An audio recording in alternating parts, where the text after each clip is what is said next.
From Oakland, California, game number 4 of the 1972 World Series. NBC Sports, the service of NBC News, presents World Series Report.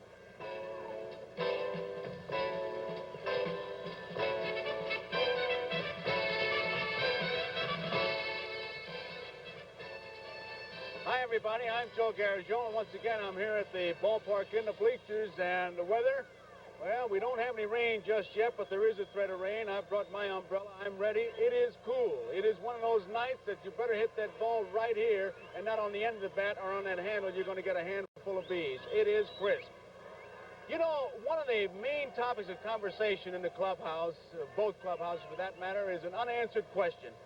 Which is better for playing baseball, natural grass or the artificial turf? Well, last night, as you well know, we returned to natural grass here in Oakland. And I don't think that question is answered yet. All it did was just add fuel to the fire. Could Green, for example, at second base, been able to make the play that he made last night on artificial turf? It's a diving play. Some people say he could not have made it on the artificial turf. That ball would have gotten by him. Yet there are others say, yes, he would have made it because he'd have been playing deeper. Well, here's a ball that was hit on that artificial turf, and it did get by. Here's a bouncing ball, which doesn't take the true hop like it would on artificial turf. So the guys are saying, I don't know. Would Menke, for example, been able to make a play at first base?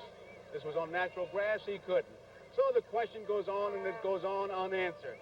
But one play did come back, the bunt. Some people seem to think that with the artificial turf, the bunt has left baseball because that ball just shoots off the artificial surface. And there are those who say, no, they play deep, so you can still bunt. One thing for sure, on natural grass, it came back. There's the first base hit of the game right there, a bunt by Rudy. Not a play was made. Here is a bunt by Al Lou. Bench makes the throw, a routine play, but that was the one that turned into a fire drill. Menke's bunt, which turned out to be the biggest play of the night as it moved Perez to second base, where he scored on this base hit. Slowed down by the natural grass. Here comes Perez around third now, and you remember very well, I'm sure you've seen it, down he goes. There are those who say that on artificial turf, even if it was wet, he would not have gone down. But regardless of whether it's better or not, we've got both sides of the argument, and everybody's talking about it. Johnny Bench was in a play yesterday. You remember they tried to walk him intentionally and even pointed to first base, and the catcher put his arm out there, and then he threw a strike and got him. You wonder what his feelings are about that play? They're a little bit different. And we'll be back with Johnny Bench to talk about that play right after this message. That's not going to hurt anything now. It's got some... John, yesterday, you were the victim of what I guess I'd have to call a dirty pool. The catcher goes out to give the intentional walk, and zap, they throw a strike. Had it happened before to you?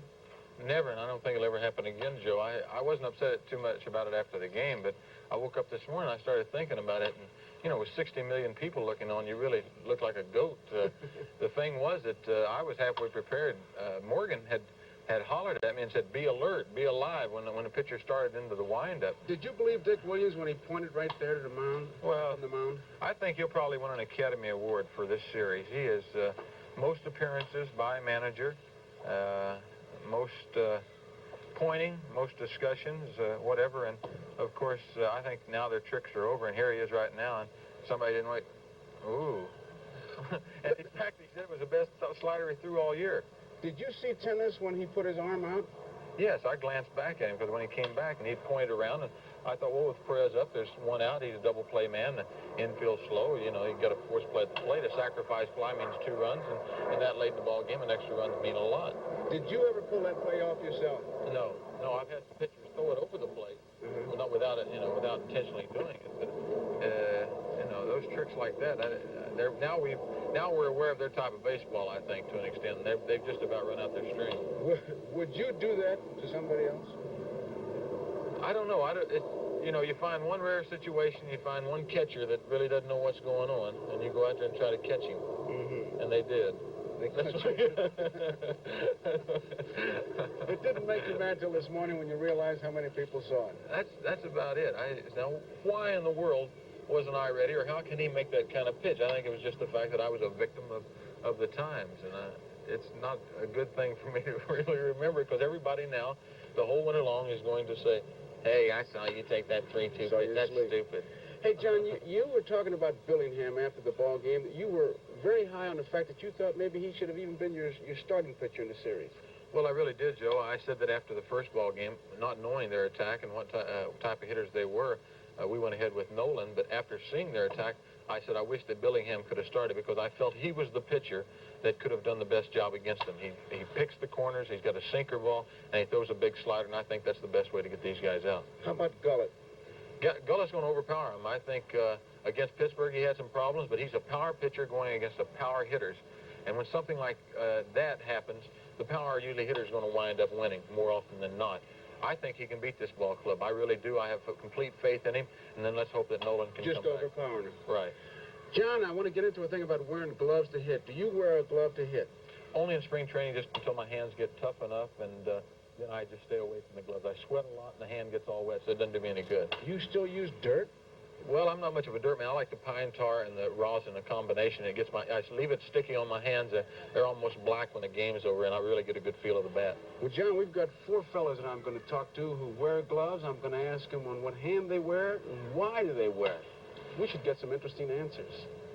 Well, my name is Angel Mangual, and I use 2 gloves because I feel comfortable.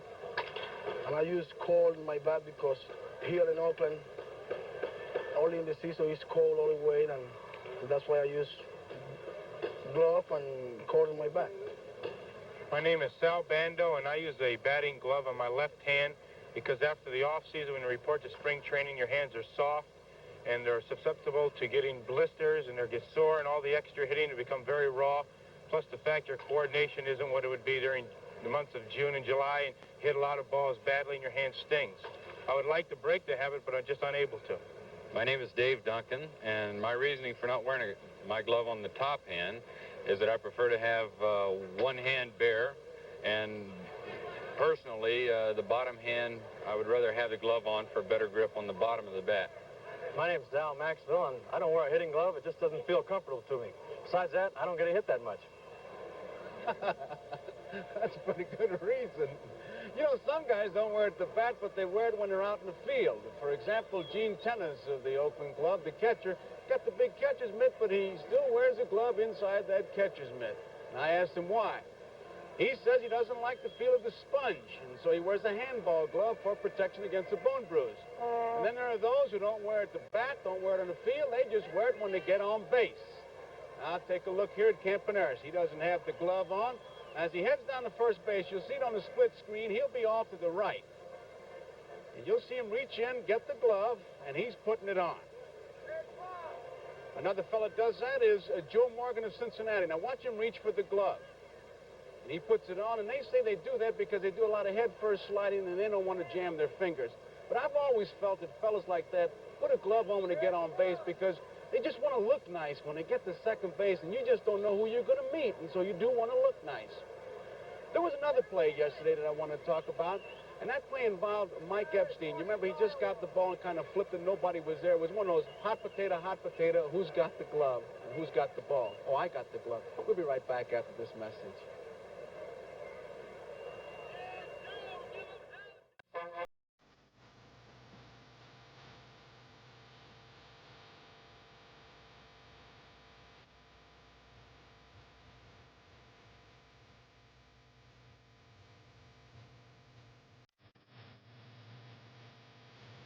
Temperature in the mid-50s, misting, overcast in the Bay Area. And welcome to Game 4 of the 1972 World Series. The National League champions, the Cincinnati Reds, versus the American League champs, the Oakland A's.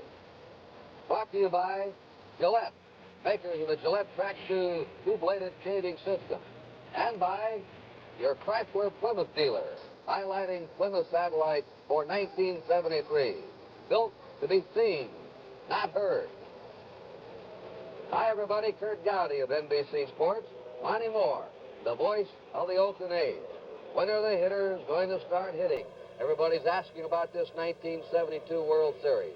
Each team has a team batting average of 178. There have been only 9 runs scored in the first 3 games. Cincinnati got on the board last night with its 1-0 victory. And I'll tell you, the way the pitchers are pitching, I don't believe we'll see too much scoring in this series. They're not only pitching with control, but with excellent stuff, changing speeds, and we have just had superb pitching. The hitters have not been that bad. Tonight, a young left-hander, 21 years old, Don Gullett, who was set back with hepatitis early in the season, won 9, lost 10, is on the mound for Cincinnati, and he'll be going against the winner of the first game for the Oakland A's, Ken Holtzman, who won 19 and lost 10. A misty night here. In fact, later we may have a fog rolling in back of us here, coming in and forming an invisible wall. Monty Moore does the A's games here, and he can tell you when we get those conditions here, it's hard to hit a ball out of this ballpark. Yes, and it's just that kind of a night, too, Kurt. These two teams, though they haven't scored in the World Series, can score. Cincinnati scored 19 runs in their playoff games against the Pittsburgh Pirates, and the Oakland A's scored 13 in their playoff games against the Detroit Tigers. Both teams, of course, playing 5 games. To give you an idea of how tough runs are to come by here in the World Series, in last night's 1-0 game, let's take a look at the one run that was scored. Tony Perez from second base on a base hit up the middle, rounding third, and watch this. Now, you talk about a guy scrambling, scratching, almost stopped to pick up his helmet and said, well, I think I'll go on. Meanwhile, the ball is coming into the shortstop of the A's, Campy Campaneris, who didn't know about all this falling going on. But that's an idea of how tough it has been for these teams to score. But during the course of the season, Cincinnati was the second best scoring team in the National League, averaging almost 5 runs a game, and the A's were the second best in the American League with almost 4 runs a game. So, Kurt, we'll see tonight whether good pitching once again can stop these hitters. And can you imagine how Sparky Anderson felt? He's been trying to get a run in here when his man fell down. Well, let's see how Tony Kubek feels about tonight's game. He's down on the field. Tony? With me down on the field, Pete Rose. And, Pete, I don't mean to say this to sound like I'm discrediting either team's pitching staff, but is the pitching been that good, or has the hitting just been lousy? Well, I think it's a combination of both, Tony. They've only given us 4 runs, and we've held their team to 5 runs. And Hunter pitched a great game. Odom pitched a great game. Billingham pitched a good ball game. Holtzman pitched good when he was in there. And I don't know. It's been tough hitting. We had some days off after the Pittsburgh series, and we've been 3 days without batting practice now. But they say that good pitching will always overcome good hitting, and that may be the case right now. But I know some of the fellas, including me on our ball club, aren't swinging the bat like we were against Pittsburgh in the playoffs. And I think when we start swinging the bats, we should be able to beat Oakland because they don't score a lot of runs. They rely on their pitching mostly. Pete, do you think having seen Kenny Holtzman over in the National League is going to be an advantage for your team? Well, it definitely should help you. And it didn't help me the first game. I was 0 for 4 off him. He pitched 5 innings against us. But just like tomorrow, Catfish Hunter will pitch for the second time around.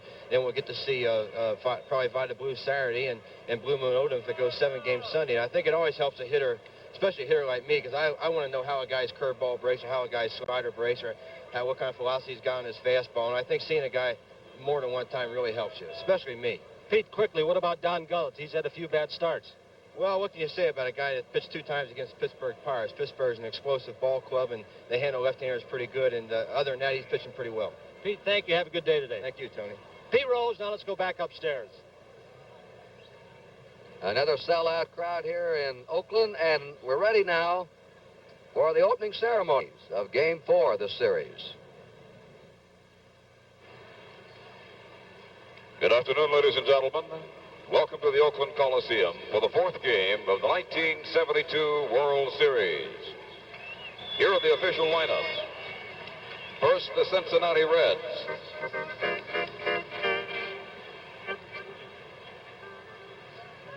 Here's the manager of the Reds, number 10, Sparky Anderson.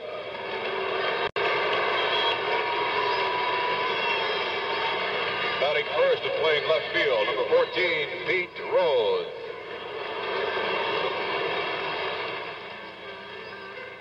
Batting second and playing second base, number 8, Joe Morgan.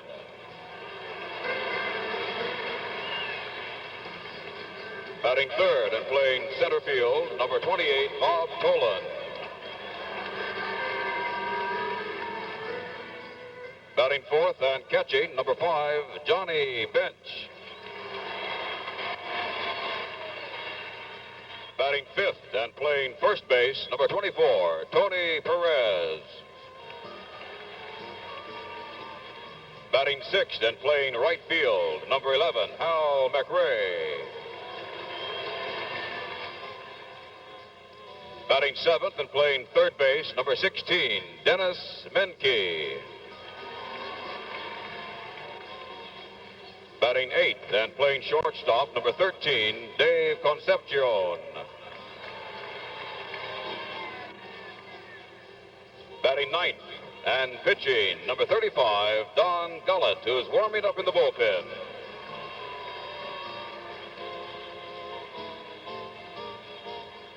And here are the remaining players and coaches of the Cincinnati Reds.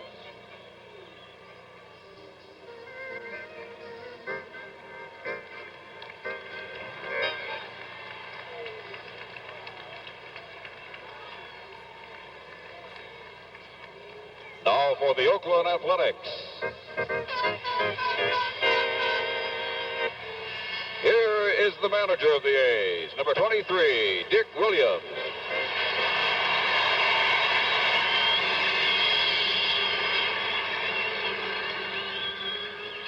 And special recognition to a great ball player injured in the playoffs, unable to play in the World Series, Reggie Jackson.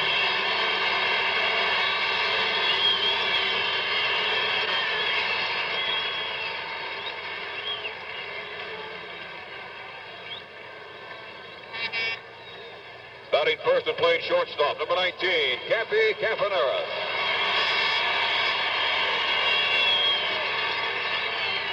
Batting second and playing right field, number 14, Matty Alou.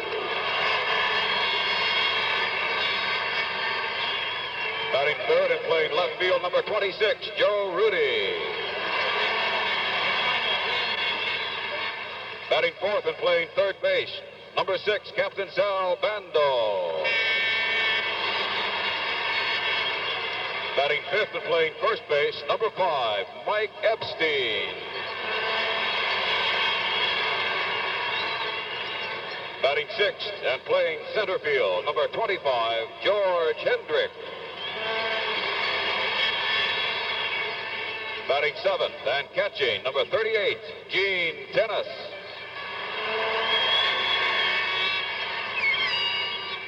Batting eighth and playing second base, number 1, Dick Green.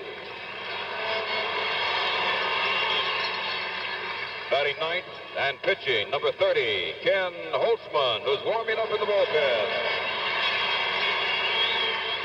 And here are the remaining players and coaches of the Oakland Athletics.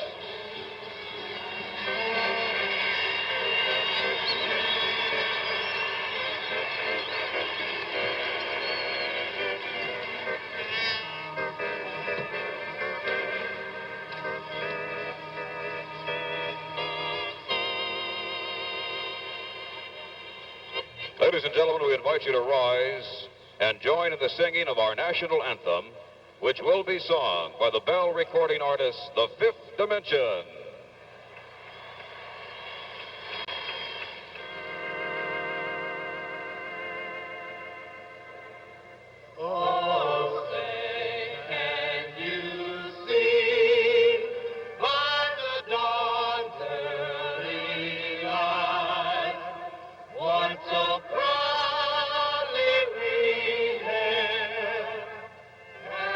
Twilight's last gleaming.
The fourth game of the 1972 World Series is about to get underway. We'll return in a moment.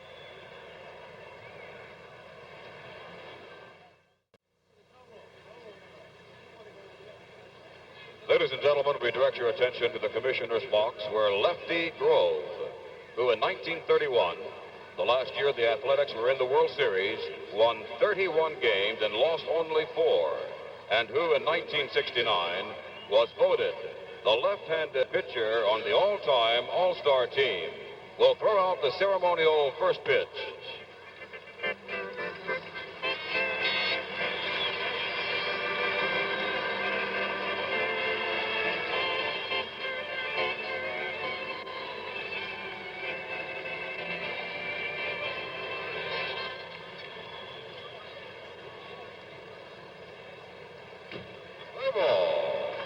In his prime, Lefty Grove could throw harder than that. We've talked to some of the old-timers who hit against him. They say he was just fantastic. He wound up winning 300 games, and he wound up winning them with a curveball with the Boston Red Sox when he lost his fastball. But in his prime, especially during the years of 29, 30, and 31, when the A's had one of the greatest teams of all time, Lefty Grove was a premier pitcher in baseball. And he has the honor tonight of throwing out the first ball. And that's the left-hander, Ken Holtzman, now starting his warm-up pitches. And in here to take you through the first 4.5 innings is the voice of the Oakland Athletic Baseball team on their broadcasting crew, Monty Moore. Thank you very much, Kurt, and hi once again, everybody. Kenny Holtzman, one of the most steady performers in the American League this year. You get a look at his motion here, and we call him stylish. And I think when you see him, you'll understand why. He has a pretty good fastball. I don't think it is as overpowering as Don Gullett's. But Kenny, and we said this the first appearance that we saw him, he has to get his curveball early, and it makes his fastball more effective.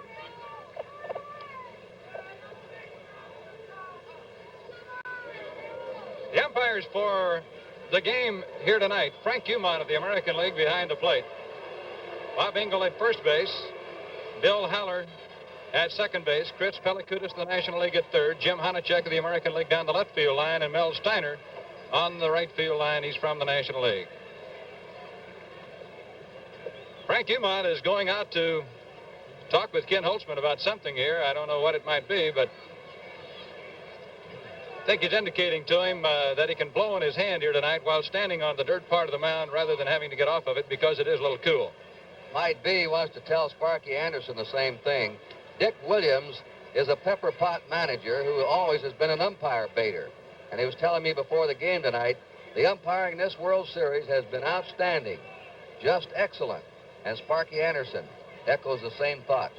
Well, it certainly has, and these fellows really bear down. I think it means as much to an umpire just about as it does to the players to be able to be in a World Series, and they know they are on display. Here's the first pitch of the game to Pete Rose. And we're underway with a strike. Rose, for the season, for the Cincinnati Reds, hit .307. He has had only one hit in 11 at-bats in the series. Holtzman misses, low and away. It's a ball and a strike. Rose, a switch hitter. Had an ambition this year to hit 300 from each side of the plate, and he did just that. Holtzman's first curveball is in the dirt. It's 2 balls and a strike. Rose hit .315 against left-handers and .304 against right-handers. Throughout his career as a switch hitter, he's been a little better from the left side. Dick Green to Mike Epstein, and there's one out in the first inning. Holtzman is a spot pitcher. He pitches from the left side a whole lot the same way that Jim Hunter does from the right. He throws to spots. Here now is little Joe Morgan, who has no hits in his last 14 at-bats in 4 games. That counts the last game of the playoffs and the 3 World Series games. Monty, it appears to me Morgan is pressing too hard. First pitch hit up in the air to Joe Rudy in left field. And Joe puts it away. There are 2 down.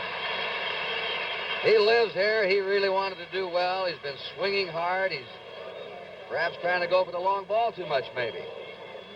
Here's Bobby Tolan, the very fine center fielder for Cincinnati, and he had a .283 year. Average-wise, he had 8 home runs and a very very amazing statistic to me is the fact he knocked in 82 runs this year. In the World Series, he has 2 hits in 12 at-bats. Quite a comeback he has made from 2 Achilles tendon injuries.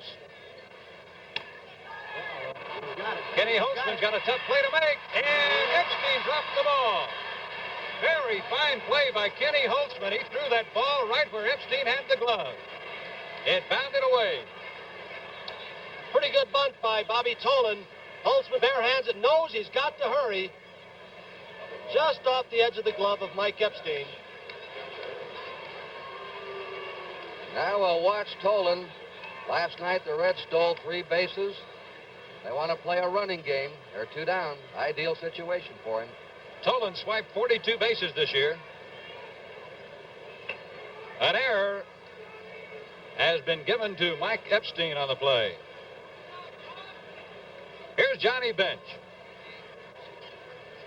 Johnny led the major leagues in home runs with 40. RBIs with 125, and he base hits to right field.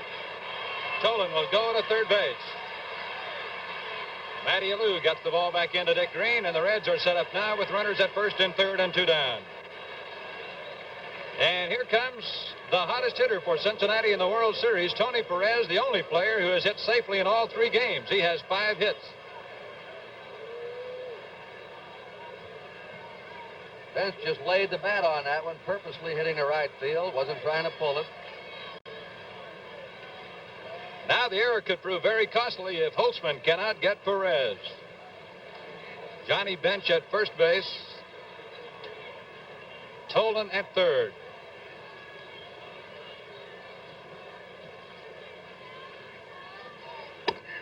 Good fastball, strike 1.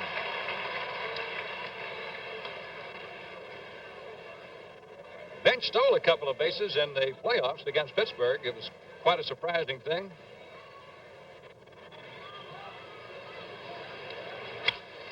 Ball's fouled away. Monty, he stole on the pitchers. Got a tremendous jump. And you couldn't charge or blame Sanguillen for not throwing him out. He was halfway to second when the ball was reaching home plate. They have given the error to Kenny Holtzman, not Mike Epstein.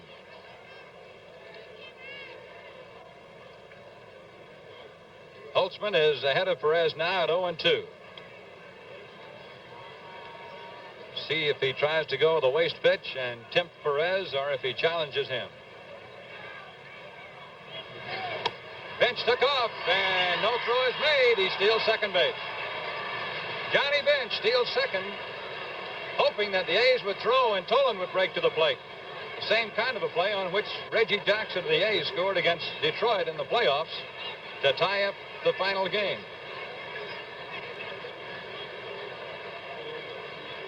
Now a base hit could score 2.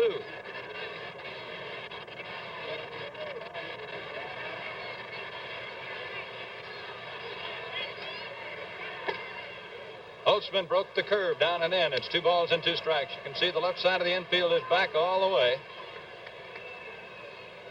Tolan and Bench on third and second. The action has started early in this one tonight.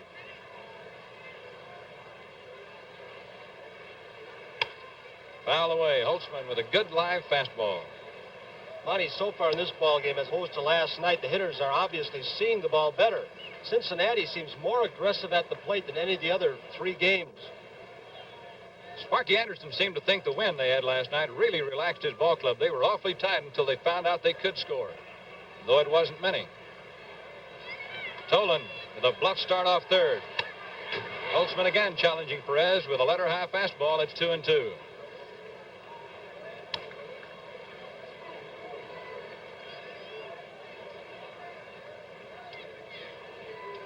The A's wearing Kelly green over their polar bear white pants tonight. Last night they wore a California gold color. When they play at home on Sundays, they wear still another uniform, all white.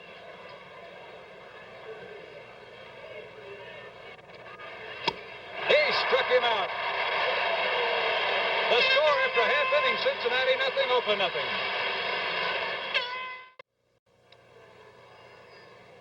You're looking at 21-year-old Don Gullett. He is in his 2nd World Series. He's got a Sandy Koufax kind of fastball, Monty. Anytime he goes out to the mound, he can overpower you.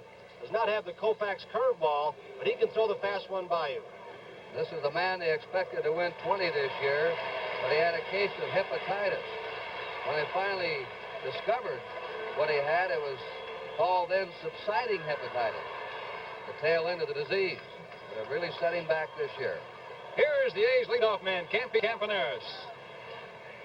Ran up on the first pitch, and it's a strike from Gullett, and he brought that one right on to town.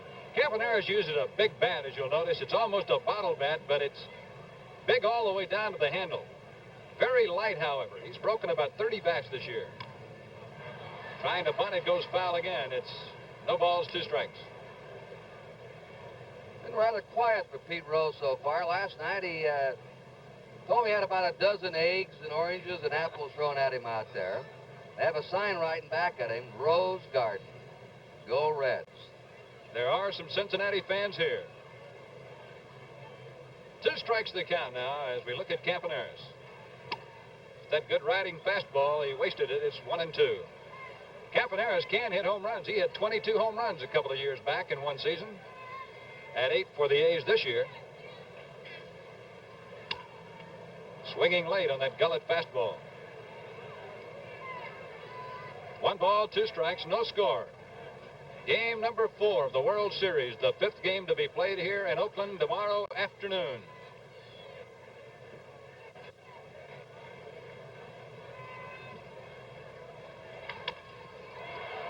Gullett, good stop. He fell down throwing that ball, but he got him. So there's 1 away. Still a little loose out there on the infield, though they did allow batting practice and infield drills tonight. That's how fine a job they've done getting this place in shape. Here's Matty Alou, who joined the A's for the last 31 regular season games. He was with the St. Louis Cardinals. He has had only 1 hit in the series, and Matty was saying before the game, boy, I have only 1 slump all year. Why would it be now? He's a magician with that bat. He can hit it to all fields. 0-1.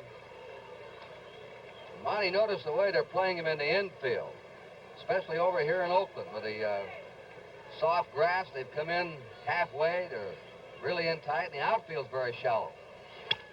A little blooper to shallow left field. Coming on is Pete Rose. Good catch. He got him on the run. And that's why they play shallow. He dumps that ball right in behind the shortstop with a little inside-out swing. Here comes Pete Hard. He's an ex-infielder, but he has really learned how to play the outfield quickly. See that soft spot just in front of Pete? It could be trouble for a shortstop and the second baseman on the other side going back on the ball. Very soft. Now here's one of the A's most consistent performers, Joe Rudy, the left fielder. Rudy had a phenomenal year, batting .305, 19 home runs. And Gullett nips the outside corner with a strike and a good fastball. It's 0-1. Gullett looks quicker tonight than when we saw him in the playoffs against the Pirates, throwing harder. He threw that one right by Rudy. It's 2 strikes now. Rudy was the 5th best hitter in the American League. League champion this year, Rod Carew of Minnesota, who finished very strongly with a .318 mark.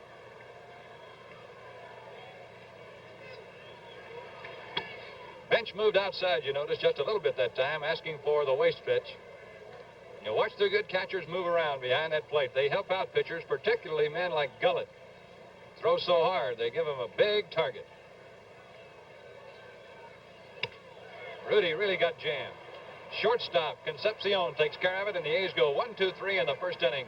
The score after an inning of play, Cincinnati nothing, Oakland nothing.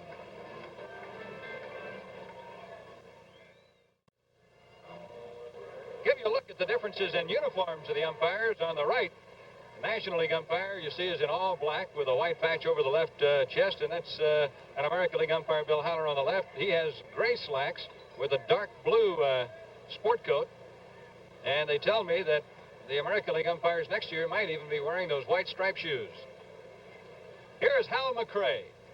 Holtzman starts him off with a fastball outside. It's 1-0. A lot of differences in umpiring in the 2 leagues, not only in the strike zone, but how they stand behind the plate. the uniforms they wear, and where they stand to cover second base. McRae with a base hit up the middle, and he is 3 for 3 in the World Series. He's the guy, Kurt, who says, I'm going to go up there swinging as hard as I can on every pitch. I might fall down on my face, but I'll be swinging. Let's watch you swing here. They've got to find a place for him. They're thinking about third base for the future. Good level swing. He's done an outstanding job of pinch hitting in the playoffs, and a snap through and he's followed through. He can hit, and they were trying to find a spot defensively for him. He may wind up at third someday. Dennis Menke, who proved last night he can bunt, may be doing it right here. He squares around and bunts at it, misses. They've got a runner picked off with a good throw, but they don't get the throw. Gene Tennis had McRae off first base, and a good throw would have nailed him. The throw went in the dirt. Take a look at it again. McRae getting off for the bunt. Menke right on through it. Bad throw by Tennis. Epstein did a fine job keeping the ball in front of him going in that right field corner. Dennis Menke. For Cincinnati this year, hit .235, but he knocked in 50 runs. He's had one hit in the series. Been up 9 times. Bando short hops it. Goes down to second. Green. Whoa! Is he taken out at second base by McRae?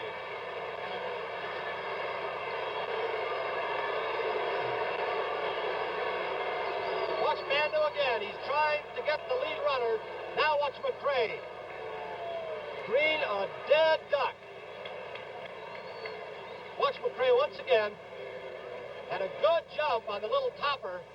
Now you can see him trying to get the angle, and the shortstop does not like this. That man should slide and not come in throwing a block.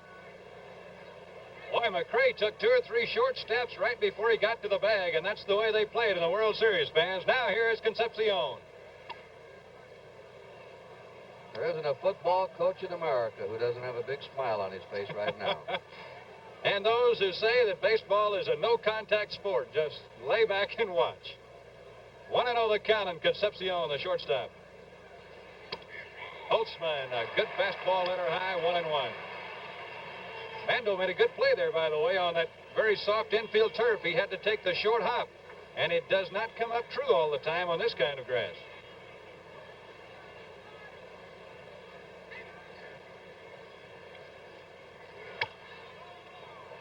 Foul strike back into the crowd. It's a ball and 2 strikes. Only one player in the National League wears number 13. And you're looking at him, Dave Concepcion. 4 American League pitchers wear number 13, including Blue Moon Odom, who worked here last night. 1 out, still no score in the second inning.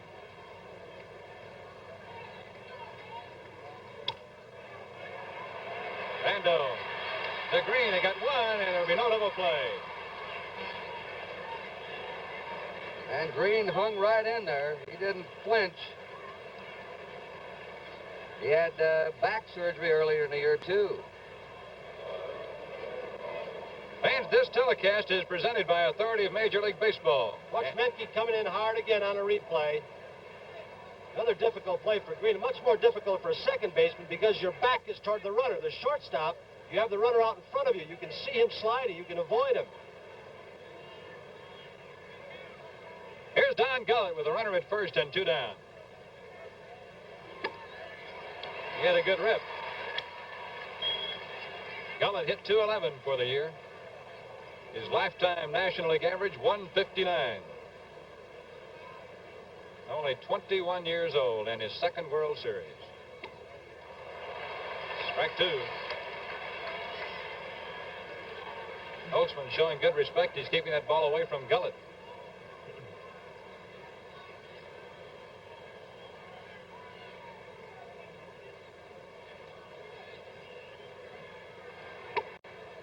Missed with a fastball, 1-2. I'll say this, Kurt, for a series that has been so low scoring, we've really had some action. It's been the tenseness of every game. The low-scoring struggles, but very tight. Bouncing ball to Green. Underhanded toss to Campaneris for the force play. And in the second, no runs, a hit, 1 left on. The score, Cincinnati nothing and Oakland nothing.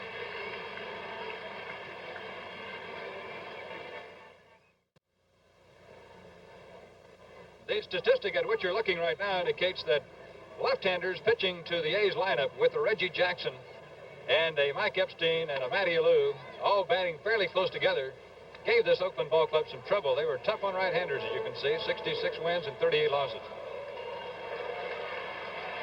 Jack Billingham didn't read those statistics last night. He certainly didn't. Here is Sal Bando, the A's team captain. Product of that great baseball factory in College, Arizona State University. Strike, and Gullett really let one go that time. He is throwing hard. Bando's had only one hit in the series. He was the key out that Billingham got last night. Bases loaded, one out. He got him to hit into a double play. 1 ball and 1 strike. In the last 16 games Sal has played, he's really been in a slump. He's not had an extra base hit. Last home run was on September 20th here against Wilbur Wood. Base hit right field. Bando is on with the first Oakland hit of the night, and that brings up the big guy, Mike Epstein. This telecast is presented by authority of Major League Baseball and is intended solely for the private, non-commercial use of our audience. Any publication, reproduction, retransmission, or other use of the pictures, descriptions, and accounts of this game without the express written consent of the Commissioner of Baseball is prohibited. Mike Epstein, the A's top home run hitter this year with 26. Still looking for his first World Series hit. He's been up 7 times officially. He has been walked a few times. Strike. He hit a home run off a left-hander, Mickey Lolich, in the playoffs.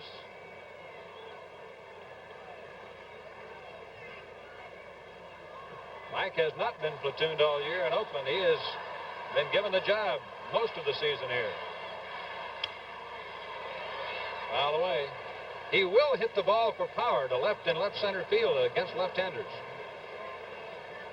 There's George Hendrick, just in front of the Oakland A's dugout with skipper Dick Williams leaning up on the top step right behind him. You can see the players have their jackets on tonight.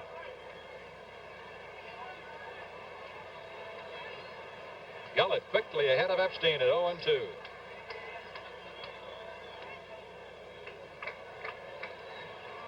Curveball misses. See the first baseman Perez playing behind Bando. Left-handed batter Epstein is up, dictates that partially, but the Reds' first basemen have not held many A's runners on in this series.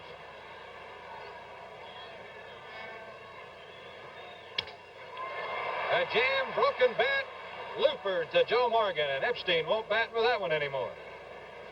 Gullett has really jammed 2 A's power hitters. He's knocked the bat right out of the hand of Rudy and Epstein tonight.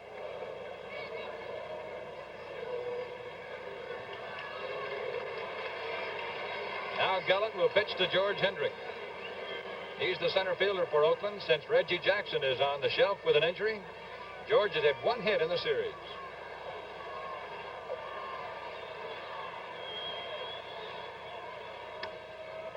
Get a good cut right there. Gullett overpowering so far. And he's throwing strikes.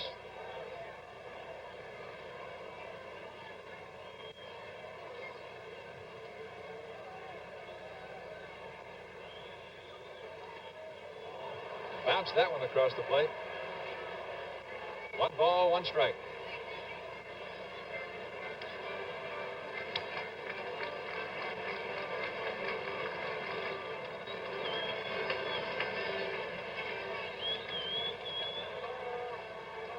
One ball, 1 strike. 1 out and 1 on. We're in the last half of the second. No score. Cincinnati and Oakland. Concepcion got 1 and over to Perez for the double play. The score after 2, 0-0.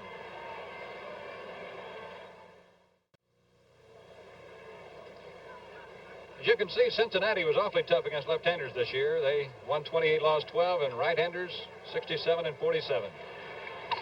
Rose, bunt, picked up by Tennis Fair. He throws it in the dirt, and Mike Epstein dug it out of there. Gino's having a tough time throwing that ball tonight. Epstein's had 3 throws a little bit off target. Look at Tennis again. Notice how he grabbed the ball with his glove and the bare hand. Gets his feet position, and then it looked like he threw a sinker ball. Epstein made a fine play on to save Tennis an error. Both catchers very quick. Tennis and Bench very agile. They've both jumped on bunts in this series. Here's Joe Morgan, who flied out to left his first time up. Dick Green to his right. But had to hurry. Took a hitch and threw that ball and got him. 2 down. And did you see that ball when it hit that thick turf in the infield, how it was slowed down? In Cincinnati, that ball is in center field.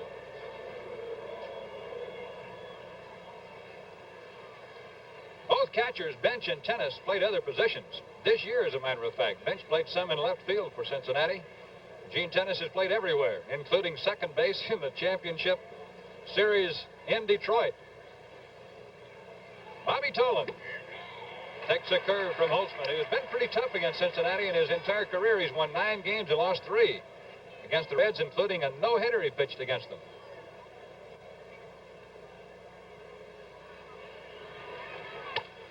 Tolan bounces one to Epstein. That goes foul. Holtzman had that curveball right in on his fist that time. An oddity about Holtzman's record against Cincinnati, as long as he's pitched against them, he's pitched only 1 complete game, and that was a no-hitter. So as he says, and Cincinnati Reds players all say, we usually have something going against him, but he's been able to beat us. And in both innings here tonight, up until now, he's had somebody on.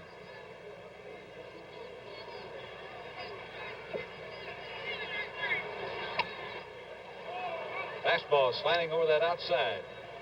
1 ball and 2 strikes. Holtzman, a 19-game winner for the A's. With the late appearance of Vida Blue this year, the trade for Holtzman was one of the biggest Charlie Finley made. Out in the A's bullpen, Dave Duncan tosses it to one of the little ball girls.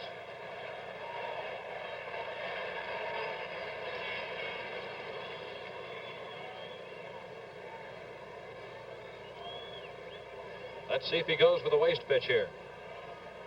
Tennis giving an inside target. He went right after him, and it's a never. That's going to be a tough play for Bando. He makes the play to first for the out. 3 ground balls in the third, and after 2 1/2, the score. Cincinnati nothing, Oakland nothing. We pause briefly for station identification. This is the NBC Television Network.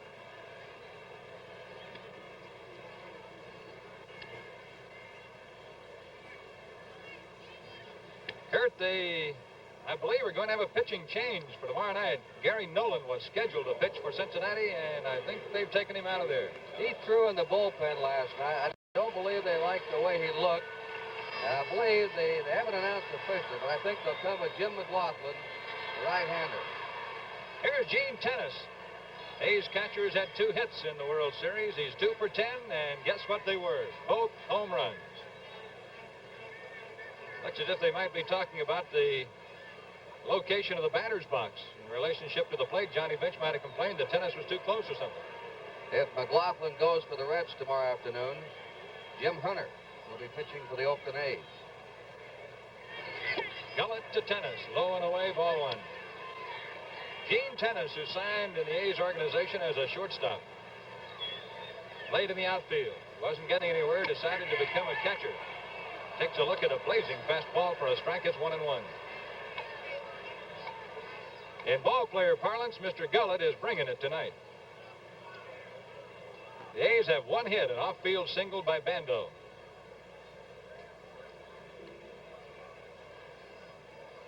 Gullett watches intently as Tennis digs in at the plate. Lefty Grove over behind the dugout probably would have thrown the next pitch right at him. They say he was really mean.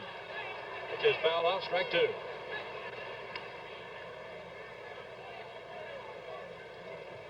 Cincinnati, no runs, 2 hits. The A's, no runs, 1 hit. The pitchers continue to dominate the World Series of '72. Dennis Menke works on the 2-hopper and gets it to Perez to retire Tennis. 1 out in the 3rd. Now here's Dick Green. You know, Monty, this Gullett was quite a high school athlete at Lynn, Kentucky. We heard he scored 66 points in 1 game. The high school halfback. Tony asked him if it was 11 touchdowns. He said no. 10 touchdowns and 6 extra points. One game. Green takes a fastball strike. He made 47 points in one basketball game. So he had to take his choice, probably, of where to go with his great talents. Many major league players were super athletes in all categories. Green had a good cut but missed. It's strike 2, 0-2. Vida Blue of the A's was a tremendous quarterback. Threw 35 touchdown passes his senior year. Green fouled that off. Gullett didn't pitch long in the minor leagues either. They took a look at his arm in only 11 games in the minor leagues, and it was upstairs for him the rest of the way.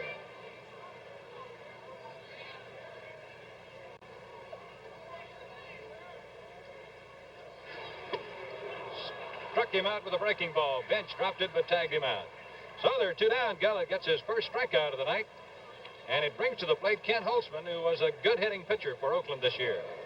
John Chancellor's clear and incisive reporting and the lively commentary of David Brinkley's Journal make the NBC Nightly News television's best, right here on NBC. Holtzman had a little wager with Catfish Hunter. The season started as to which would get a higher number of base hits for the year, and Hunter finished strongly to take him.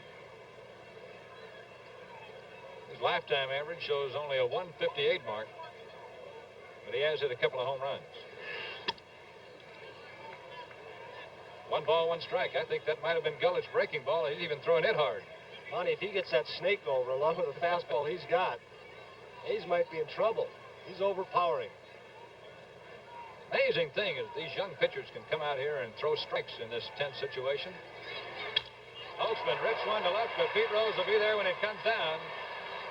And it's 3 up, 3 down after 3 innings of play at the Oakland Coliseum. It's Cincinnati nothing and Oakland nothing.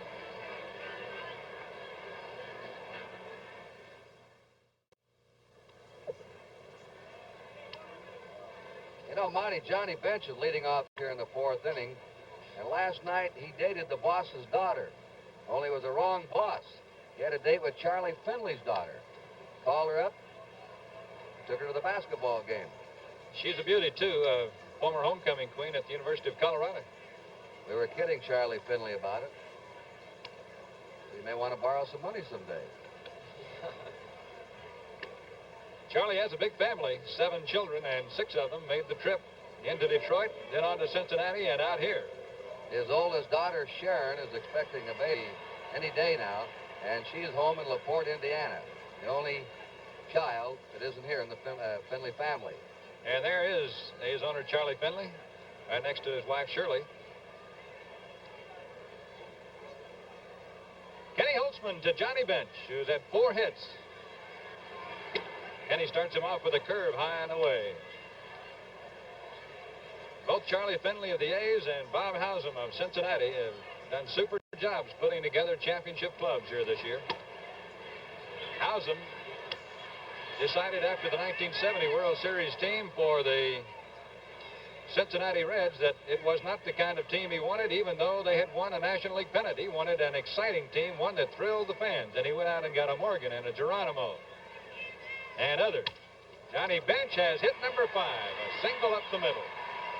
And as a leadoff man, Kurt, in this series, he has been something. He has had about 9 or 10 chances to lead off an inning in the series, and he has been on a high percentage of times. He and Perez now have been on 7 times each. They lead the World Series getting on base. I know the A's felt when the series started if they could keep him hitting ground balls up the middle and to right field, though, they'd be in pretty good shape. They have kept him in the park so far. Now here's Tony Perez. Struck out with 2 men on in scoring position in the first inning. Fouled it off. Holtzman really blistered one by him in that first inning to strike him out. You were talking about the trades that Cincinnati made. One of the reasons they made them was moving to the new ballpark, Riverfront Stadium, where defense and speed was more important than an old Crosley Field. It looked last year as if it might not be the right thing. They finished 4th, but boy, this year, and Sparky Anderson and Bob Hausum both said all winter, we have the kind of club that can win it now, and they did. The drive to deep left center field. George easy riding Hendrick makes the catch, and Bench all the way to second, goes back to first. Reyes put a pretty good charge in that one, but there was never any thought that it would go out. George Hendrick covers a lot of ground and makes it look awfully easy. His teammates call him Easy George. One out now. Here's Hal McRae, and the A's haven't gotten him out in the series. He's had 3 for 3, including 2 pinch hits. And Kurt, this year, this guy pinch hit 4 home runs. Right, and the Orioles didn't get him out either. He had 5 hits and 11 times up in the 1970 series. Very effective against Baltimore. He got jammed aplenty then. Campaneris bobbles it for a moment, and Green can't turn the double play as Bench comes in there on him. He lost the timing when Campaneris bobbled the ball just a moment. See if we can see the ball rolling up the arm of Campy Campaneris as he really had to charge the ball. Just barely has a grip on it. And Dick Green is really taking a beating down at second base. Here comes Bench. Took a glance at Campy, see where he's going to throw. Now he's got Green once again, who just barely gets out of the way this time. Green has done a miraculous job of holding on to that ball with all those guys shooting at him tonight. 2 out, a man on, and here's Dennis Menke. 0-1. There have been more batters jammed tonight already, about 4 bats broken. Pitchers moving the ball in, moving it out, both throwing pretty hard stuff. McRae is going. The liner goes straight to Bando. The score, 0-0.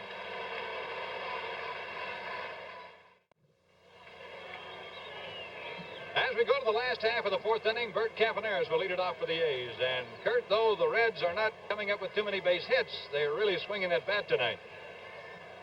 Campy takes ball 1. Much more aggressive than we've seen at any time in this series. They're taking good, hard cuts. They look like the club that was scoring 5, 6, 7 runs a game during the National League season. Great stop by Menke. And he got him.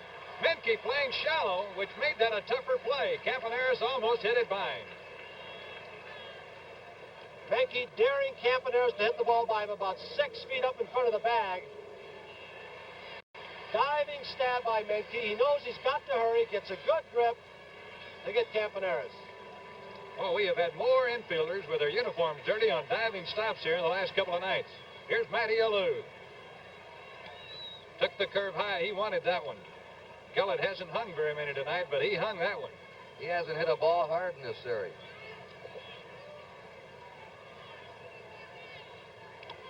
Ball 2.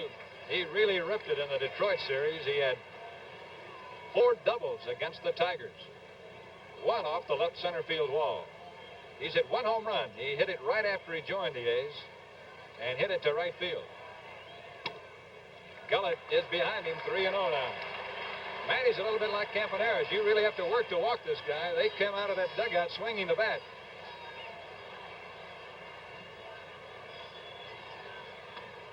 Ball 4.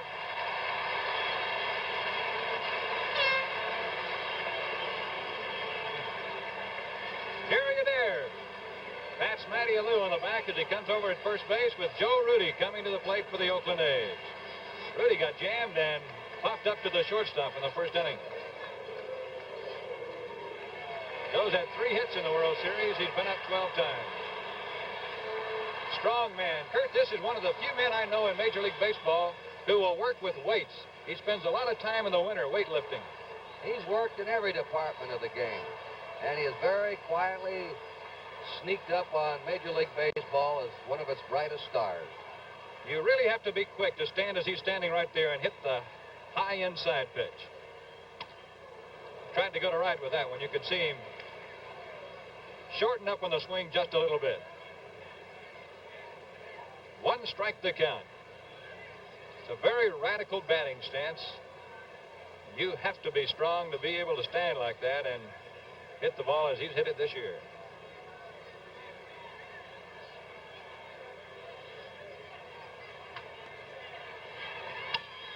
Fouled it off.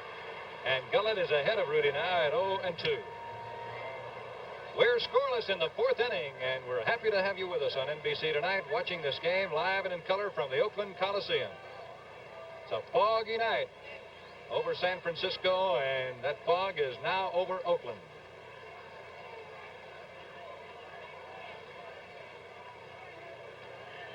A's lead in the series 2-1.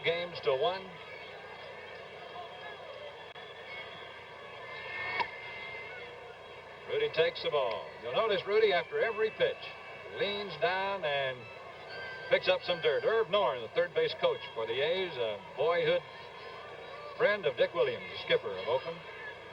They played a lot of baseball together on the sandlots of Los Angeles.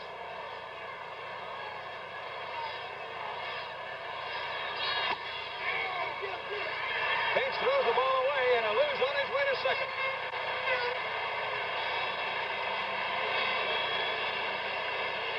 That's the first error the Reds have made in the series.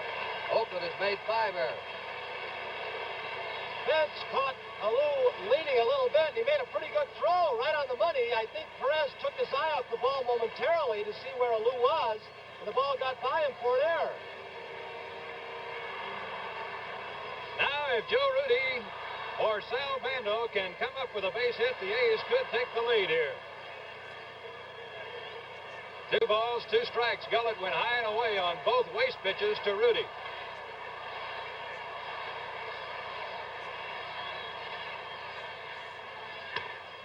Ball 3. They have given the error to the first baseman, Tony Perez. It looked as if he made the tag before he got the ball.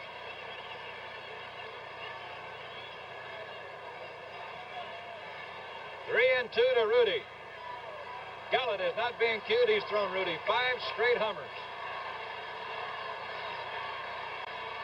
Rudy, one of the slowest batters in baseball at getting ready. He is a very strong concentrator. He struck him out. Gullett just poured it right by him. And now with Bando coming up, first base open, what do you think? Will they pitch to this right-handed batter or save it and pitch to Epstein? Well, surprisingly, Epstein hit over 300 against left-handers this year, and the Reds know that. They're going to work to him and walk Bando. Bando's kind of smiling at the plate. I would imagine he kind of said something to bench like, man, why are you walking me? Either that or they're not going to catch me like they caught you yesterday. Hey, there's been great camaraderie on the field between players of these two teams, despite what you might have been reading in the papers all across the country. They have a lot of respect for each other, and, well, Johnny Bench took Reggie Jackson out for dinner in Cincinnati, and Reggie returned the favor here. But you can see with plays that we've had here tonight, it's all out for leather once they get on the base paths. Here's Mike Epstein with the A's first scoring opportunity of the ball game.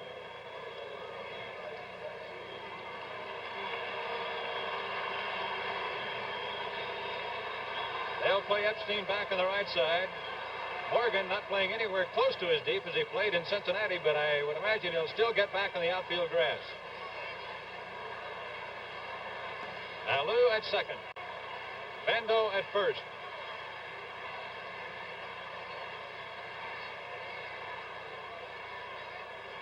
Don Gullett, who won 9 games for Cincinnati and lost 10 this year.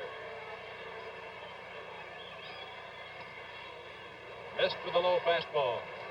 1-0. Boy, you can really tell, watching him work on Joe Rudy, what he thinks is his best pitch. He threw him nothing but smoke. There's the infield. See the shortstop, Concepcion, playing over behind second almost. Epstein pops it foul right back into our booth almost. Just below us. It's 1 ball and 1 strike. That's the pitch you have to lay off when Gullett's out there on the mound, Monty. Anything that starts about chest high, you've got to lay off because it takes off out of the strike zone high. George Hendrick. Close-up look at the youngster on deck. Epstein doesn't move away from that plate very much. He just moved back a little bit. Mike led the American League being hit by pitches last year, but not this year. Sal Bando was hit about 9 times this year by pitchers. Sal over at first base right now, and Mike Epstein at the plate with a 2-1 count. Scoreless ball game. Base hit could mean a run.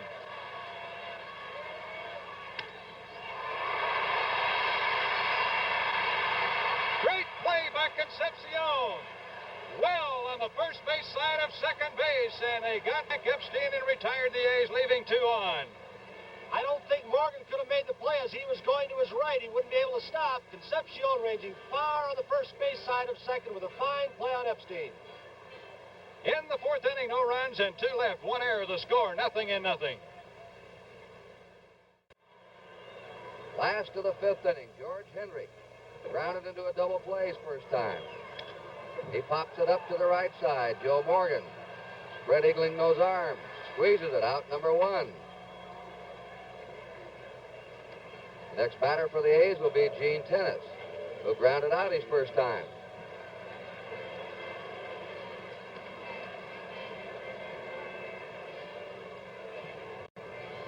The A's, the last month of the season, didn't score many runs. They were winning 2-1, 3-2. Receiving pitching just like there's a long drive. Goodbye. And the A's are in the lead. Gene Tennis has hit another one.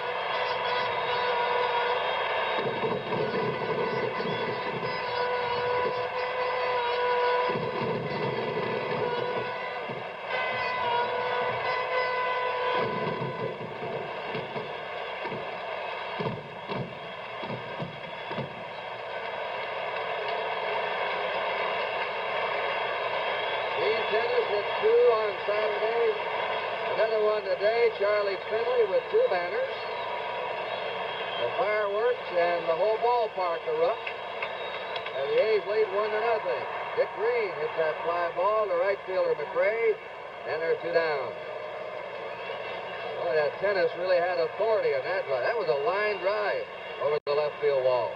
Kurt, that's a typical Gene Tennis blow. I know a lot of country baseball fans are wondering where in the world were his home runs all year. He wasn't playing much this year, Kurt. We feel if he'd have been playing all year, he's a 20 or 25 home run a year man. There he is, putting on what they call the tools of ignorance over the years, the catching paraphernalia. Meanwhile, down in the Cincinnati bullpen, Pedro Borbon is going to work. Ken Holtzman lined to left his first time. Ball 1. Until Tennis hit the home run, Holtzman had hit the ball the hardest of any A line drive to Rhodes. 2 balls, no strikes. So the A's lead 1-0, last of the 5th inning. The last player to hit 3 homers in 1 World Series, Don Clendenin, with the fantastic Mets in 1969. Ground ball to shortstop Concepcion. The A's are out, but they took the lead with 1 run, 1 hit. Gene Tennis' homer. There were no errors, nobody left. We've gone 5 innings, and the score: Oakland 1, Cincinnati 0. The Reds trailing 1-0 come up in the 6th inning with Joe Morgan, Bobby Tolan, and Johnny Bench. Joe Morgan and Mike Epstein of the regulars are the only players who haven't had a hit so far in the 4 games. Morgan has now no hits in his last 16 times up, including the last playoff game with Pittsburgh. Curtin, to give you an idea of how these players value World Series base hits, Dick Green told me the other day that he said, you know, after my first World Series hit, I almost asked the umpire to stop the game and get me the ball. Okay, Morgan has flied to left, grounded out.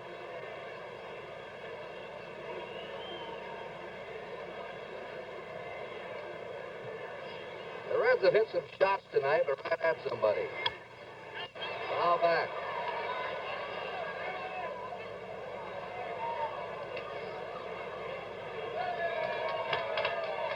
You know, Morgan has usually played as a pull hitter. But George Hendrick, the center fielder of the A's, is playing him in the left center. Bando tightened up at third. 1 ball, 1 strike.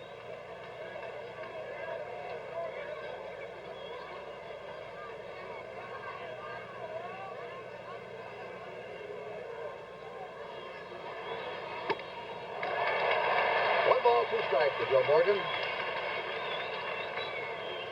Jim Hunter against probably Jim McLaughlin tomorrow. 3:30 Eastern Daylight Time, a World Series report. Joe Garagiola and the coverage of Game 5.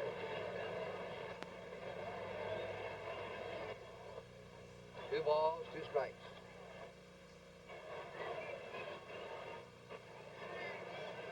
Bobby Tolan. He'll be followed by Johnny Bench.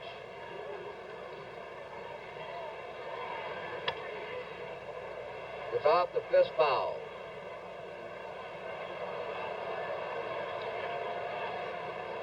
Some fans have remarked to me, Monty, that Sal Bando looked heavy. I talked to Sal tonight. He said, no, I'm 214. My playing weight's between 210 and 215. He's just a heavy-looking man. He says that he didn't gain much weight this winter. Ground ball to second baseman Green.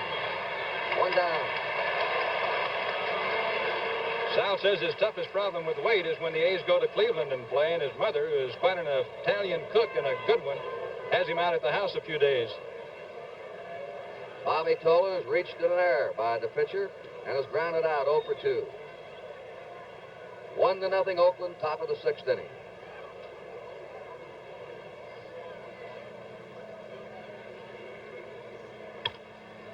Yet I just tipped Holtzman's glove. Campaneris fires and gets him. I think it just tipped the outstretched glove of the pitcher, Ken Holtzman. If it did, you'd score that one. Pitcher to short to first. During the last of the fifth, it appeared that Gullett was losing a little bit off his fastball. It's just the opposite of Holtzman. He seems to be coming on stronger. He's thrown his best fastballs in the ballgame this inning. Johnny Bench has single to right, single to center. He and Tony Perez lead the series with base hits 5 apiece. And there is a line drive charged by Lou, and he's got it. What a game he's playing in right field tonight. Well, the Reds are down in the 6th inning. And at the end of 5 and a half, here it is again. Fine running snap by Matty Lou in right field. At the end of 5 and a half, Oakland 1, Cincinnati nothing.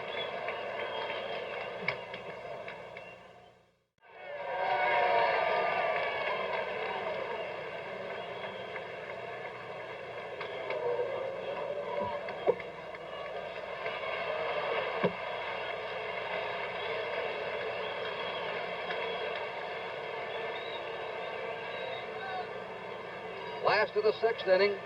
Top of the A's batting order, Campaneris, Alou, and Rudy.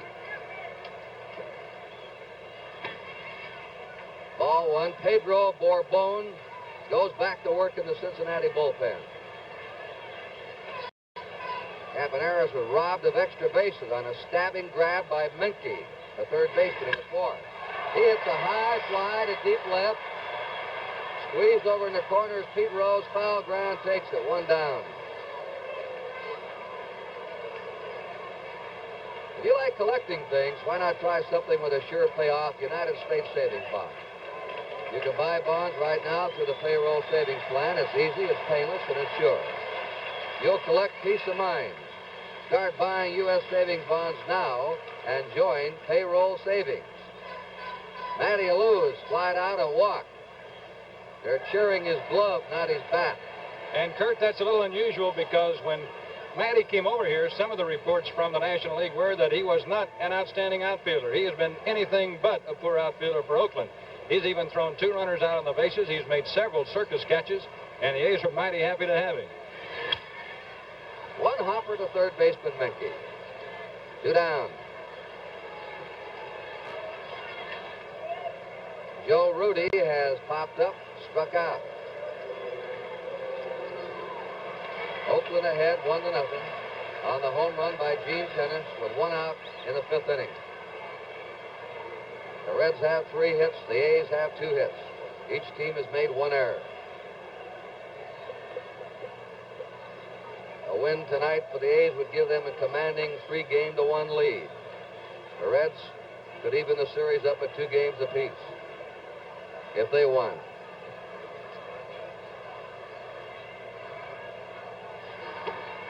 One and 0 to Joe Rudy. Dick Williams.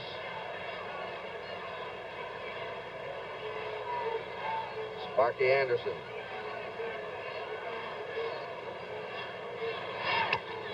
Fouled away. Sparky Anderson used to be the bat boy for Fred Haney's Hollywood Stars.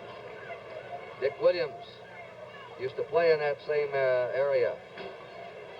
Around Santa Barbara, Los Angeles, they've known each other for a long time. They have a lot of respect for each other. Neither manager has made any kind of a remark disparaging about the other in this series. They've both been very complimentary. 2 balls, 1 strike. I've never heard Sparky Anderson never say anything bad about anyone. He is, I think, one of the kindest and most complimentary men I've ever met. That's Sal Bando on deck.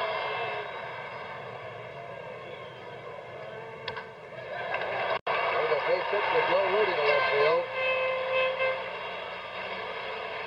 A 2-out single by Rudy.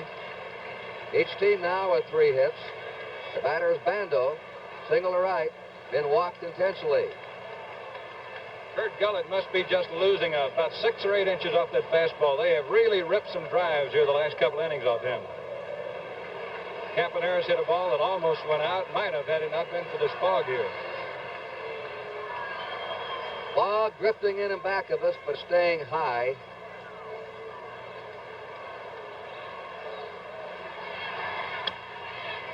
Strike 1 to Sal Bando.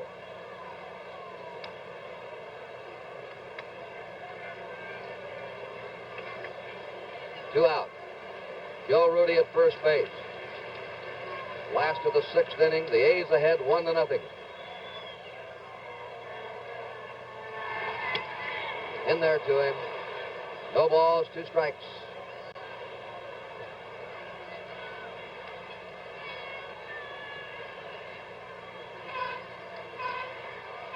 I like to have this kid's future.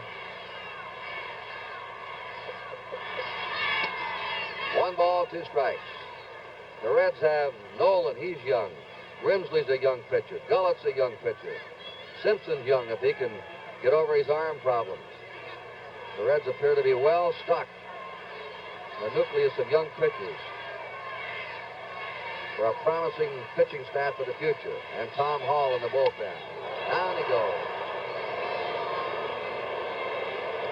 Bando gets out of there in a hurry. He's been hit in the head twice this year, Kurt. One time he was playing again the next day with the whole left side of his head swollen badly. Third base coach Herb Norn. 2 balls, 2 strikes to Sal Bando.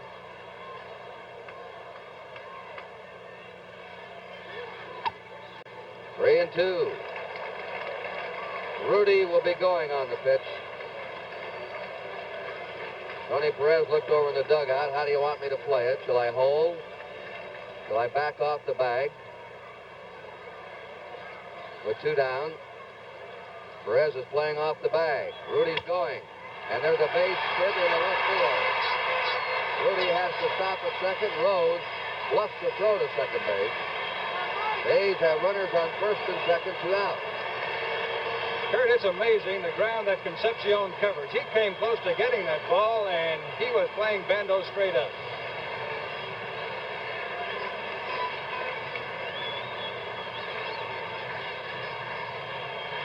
Watch Concepcion again. The ball slowed up just a shade by this heavy turf. Hit very hard by the glove of Concepcion. Mike Epstein looking for his first World Series hit.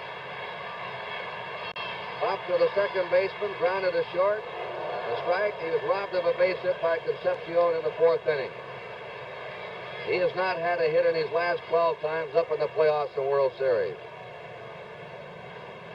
1-0 Oakland, last of the 6th inning.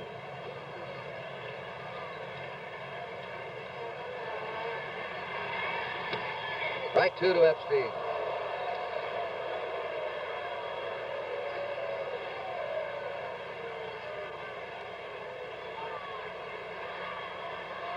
Rudy at second. Bando at first. 2 out. Line shot to right field. Mel McRae has it right at him. And the A's are retired to the 6th. No runs, 2 hits, no errors, 2 left. At the end of 6th inning, Oakland 1, Cincinnati nothing. Errors, 2 left. At the end of 6th inning, Oakland 1, Cincinnati nothing. And World Series game number 5 will be on tomorrow starting at 3:30 Eastern Daylight Time. Because of the rain out Tuesday night. We're supposed to have 3 weekday night games in a row. They'll play Game 5 here tomorrow, and if needed, they'll go on back to Cincinnati and play in Cincinnati Saturday afternoon, Sunday afternoon. And we have Raleigh Fingers now. It's Mike Hegan. He's gone to first base.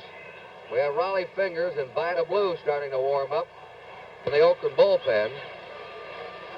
Tony Perez has struck out, flied out, leading it off for Cincinnati in the top of the 7th. And there's a broken bat blooper that may dump in there. It's a base hit for Perez. He's on with a tying run for the Reds in the 7th. Broke his bat. Kurt, a pretty good play by Hegan getting back as quickly as he did. There's Blue, the left-hander, Fingers, the right-hander for Oakland. That soft turf saved a double along with Mike Hegan's hustle.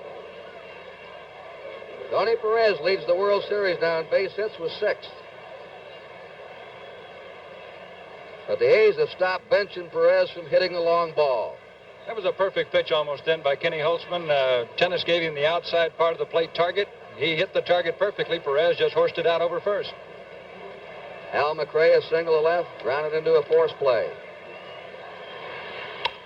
Foul back.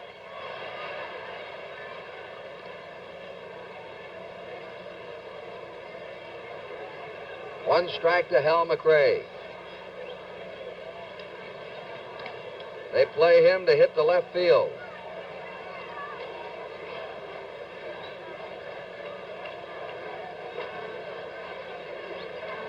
McRae, born in Avon Park, Florida, lives now in Bradenton. 25 years old.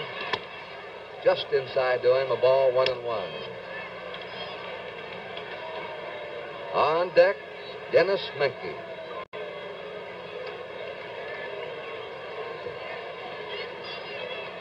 Sparky Anderson has called him his best pinch hitter from the right side. And he's starting him tonight. He pops it up. Campaneris yelling for it. 1 out. Perez staying at first. Dennis Menke, who's turned into quite a motorcycle addict, but only in the off-season. In fact, he's going to own a motorcycle shop. Mickey Lolich of the Detroit Tigers is the chief devotee of motorcycles in the American League.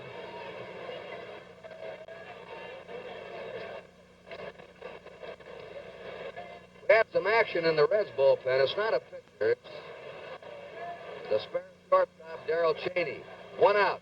The batter. Hits it to the box. Holtzman goes to Green for 1, over to first. Easy double play.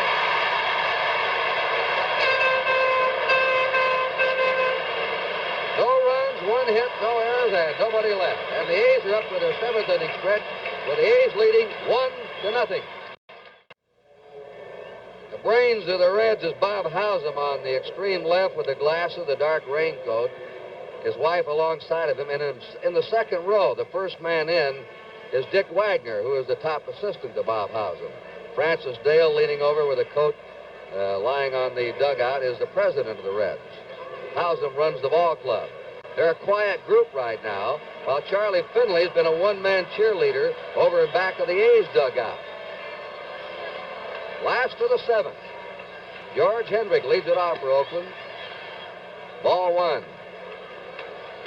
Hendrick hit into a double play. He's popped up. Don Gullett pitched to Beauty here. Foul back. 1 pitch. A home run swing by Gene Tennis. And Ken Holtzman's ahead of him right now, 1-0.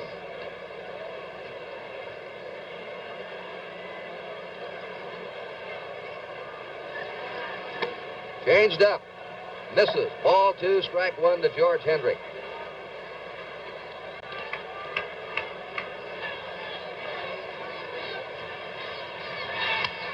Foul back. Shortstop Concepcion. Second baseman Morgan playing a couple of steps. Hendrick can run. Kurt, Vida Blue's throwing in the bullpen real hard right now, which might indicate that Dick Williams is going to go with him the rest of the way. Hendrick strikes out. One away for the A's in the last of the 7th. And here's the hand for Gene Tennis, Mr. Home Run of this series.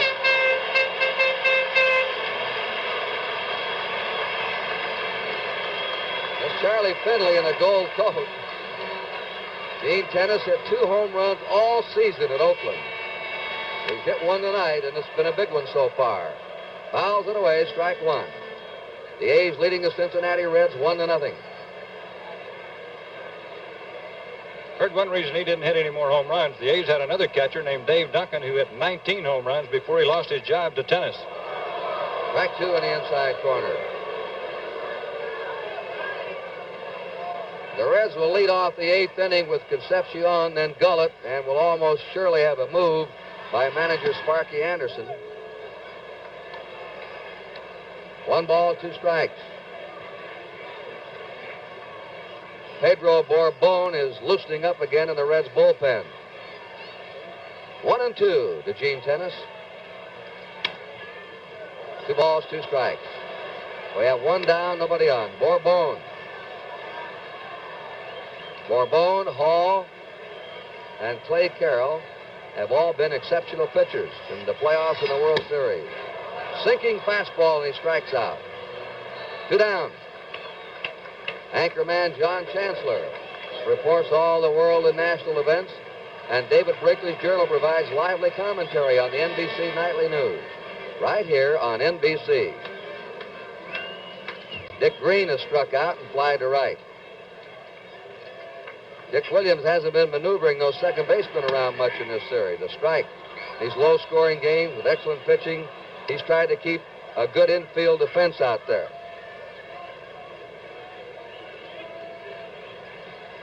One to nothing Oakland, last of the 7th. 1 ball, 1 strike to Dick Green.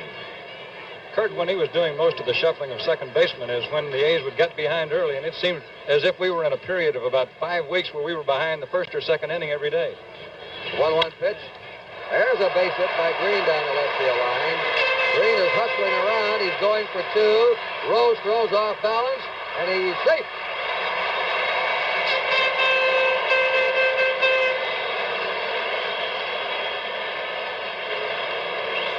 Watch Green again. Pete Rose almost comes up with a whale of a play. A little bit of the acrobat he learned around second base.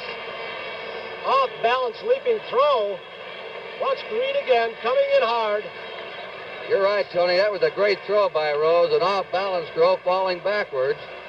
Lobbed it in there. Ken Holtzman should get a big hand here by the fans. Ken Holtzman has lined to left, grounded out. But he has shut out the Reds for 7 innings. Well, he'll come out to pitch in the 8th. 2 down. Fouls it away, strike 1. The A's have 1 run, 5 hits. The Reds, no runs, 4 hits. Each team has made 1 error.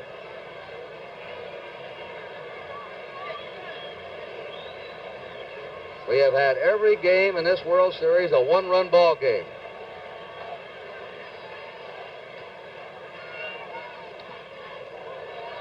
One ball, 1 strike. The A's won Saturday at Cincinnati 3-2. They won Sunday 2-1. Last night the Reds won 1-0, and it is 1-0 tonight, Oakland.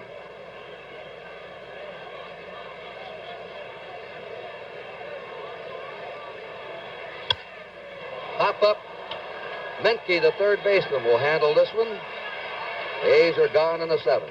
No runs, 1 hit, no errors, 1 left.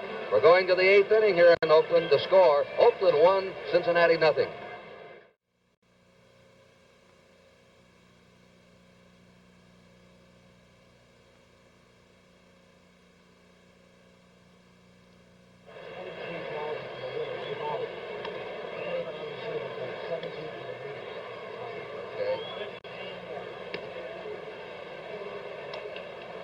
Watch your bullpen, guys. Blue fingers. 4.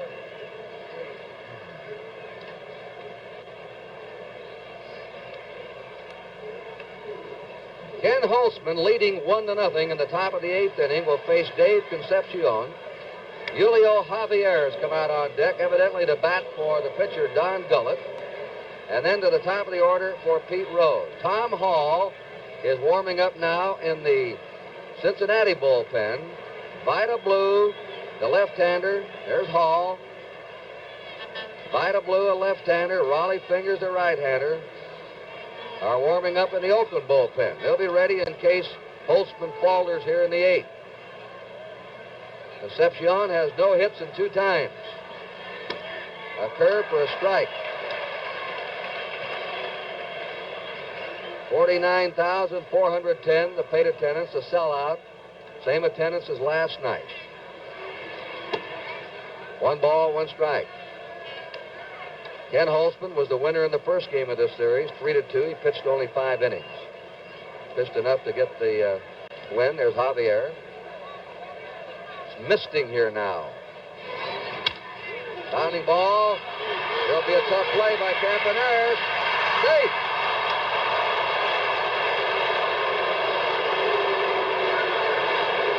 Epstein gave it the big boarding house reach, but Concepcion beat it out.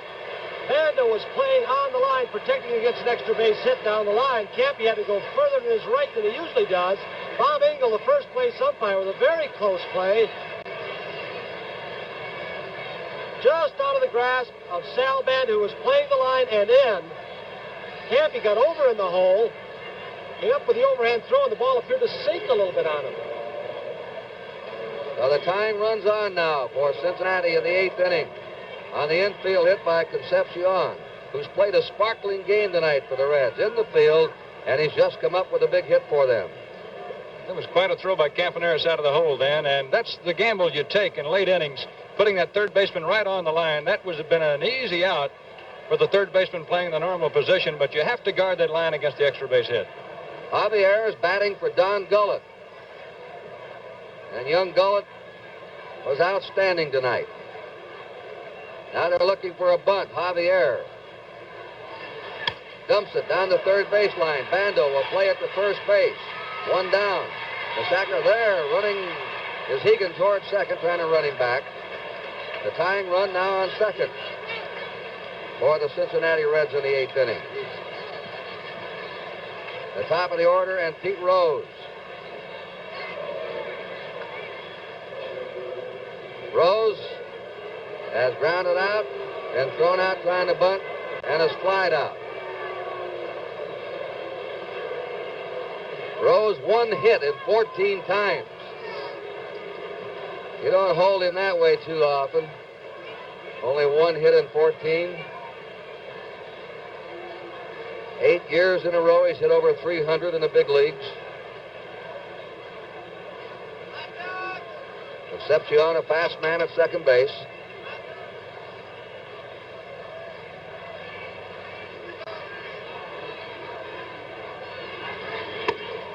A ball to Pete Rose.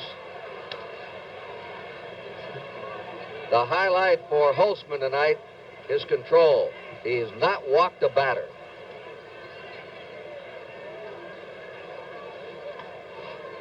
And mixing a fastball, a sinking fastball with a curveball. Exceptional control. Pickoff play, too late.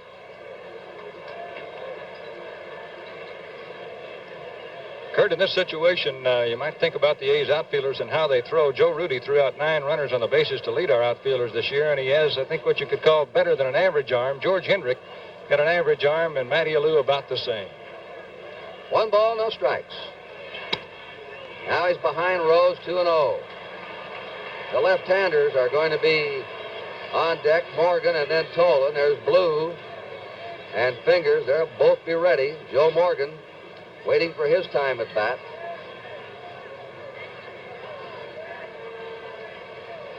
Oakland 1, Cincinnati nothing. Top of the 8th inning. 2 balls, no strikes to Pete Rose. Rose hits it off the box. Green fields it and throws him out. Hit Holtzman, slowed it down, and Green came on for it. Green has played very well in the infield tonight for Oakland. Might have been a base hit had not Kenny slowed it down. Green was playing up the middle somewhat for Rose. Now we've got Dick Williams coming out to speak with his pitcher. I think, Tony, what the big question now is, what did he slow it down with, his pitching hand or the glove hand? Because if he had anything like that hit that hard on his pitching hand, he might be taken out of here. Dick Williams now talking to Gene Tennis. Is he all right?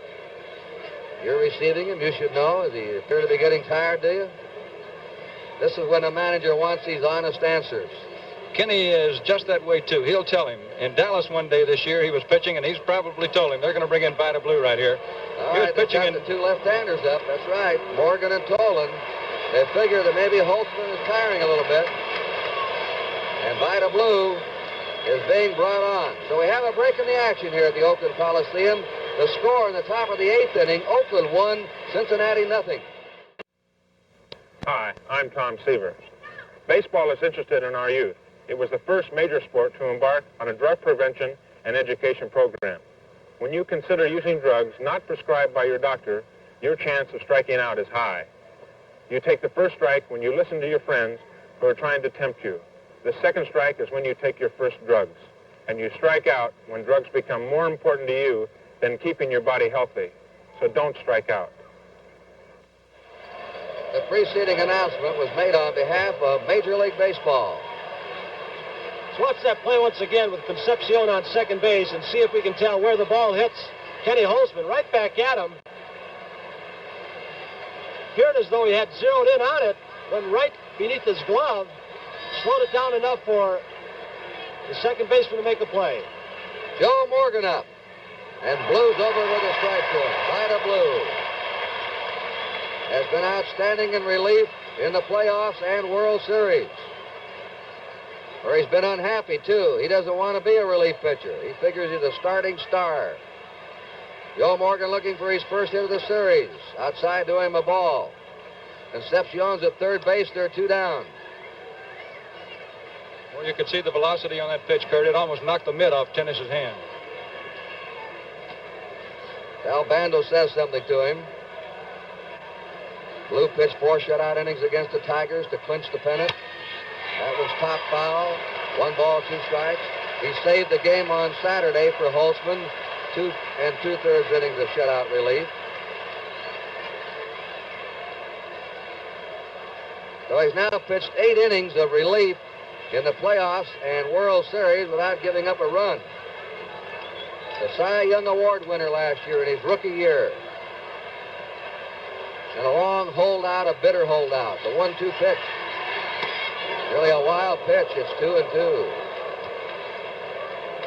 Blue won only 6 games this season. Behind in his physical conditioning, his rhythm, his timing. And he is still frustrated about the holdout. Concepcion on third, 2 down. The 2-2 delivery. Just outside.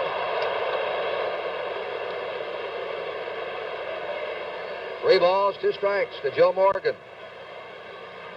Bobby Tolan on deck. 1-0 Oakland, 8th inning.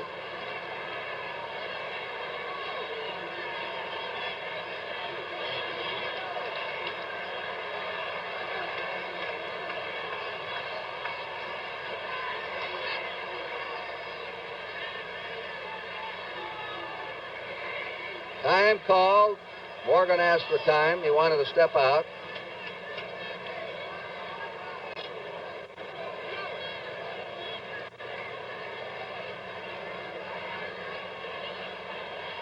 Morgan being played to the opposite field. Here's a 3-2 pitch to him.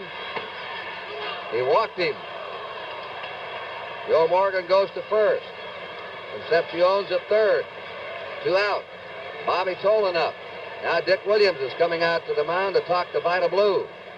They've got to talk about what's going to happen if Morgan breaks to second base, too. They've got to be very careful here. The A's have just almost, in this entire series, in this situation, given second base to the runner, as if to say, we can get that man at the plate. Now, if the man makes it to second, that puts the winning run in scoring position, or the go-ahead run. The Reds stole 3 bases last night. They've stolen a base tonight. Sparky Anderson He still predicts the World Series is going to 7 games, and he's going to win it. He looks very confident over there. Just wonder if that... Yeah, nodding his head, Monty, I think, as if to say, yeah, go ahead, Joe, if they're going to give it to you. Take it. All right, runners on first and third, 2 outs. Oakland trying to cling to this 1-0 lead. 8th inning. There he goes. And he lashes that into right field. Watch Morgan. The time runs in. Morgan may score. Here comes the throw. Morgan's in. And the Reds lead 2-1 in the 8th inning. He had a big jump, and he scores from first base on Bobby Tolan's drive into the right field corner.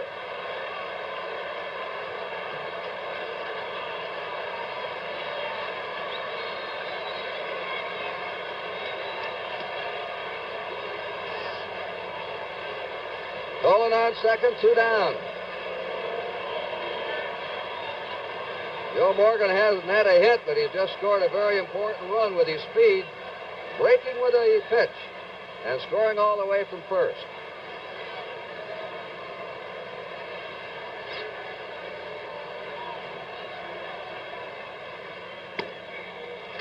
A strike to Johnny Bench, who's had 2 hits and 3 times. Single to right, single to center, lined out to right.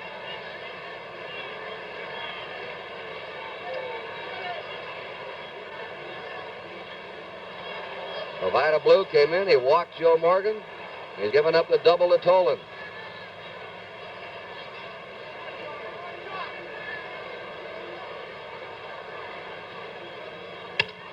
There's a high fly ball to center field.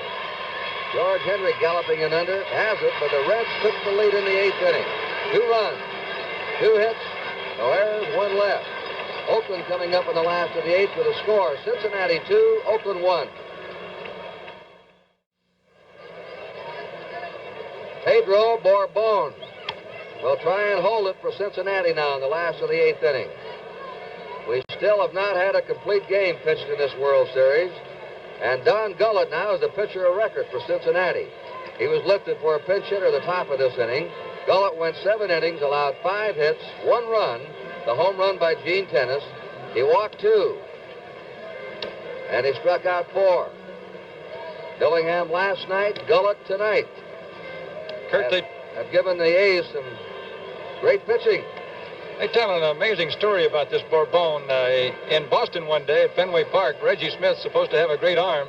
He's an outfielder, and he and Bourbon made a little wager, and both stood at home plate to see who could throw the ball the farthest.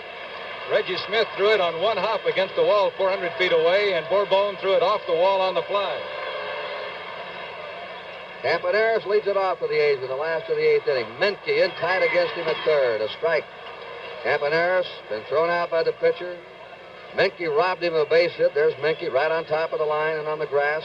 Campaneris has flied out to deep left. He's hit the ball hard his last 2 times up. He'll be followed by Matty Alou, then Joe Rudy. There's a ground ball to the shortstop. Concepcion throws him out. There's 1 down. Matty Alou flied out, walked, grounded out. 1 hit in 12 times.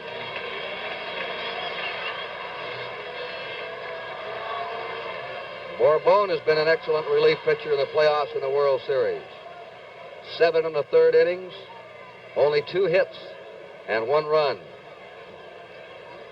Clay Carroll heating up for the Reds. 0-1 to Alou. Clay Carroll at the final 3 men out last night. And he'll be joined by left-hander Tom Hall. Downing ball, Joe Morgan. 2 down. Alou is just not getting the bat on the ball properly. Hall and Carroll. Joe Rudy has popped up, struck out, and single. Now it's Dick Williams, who has to roam that dugout with the pressure on him.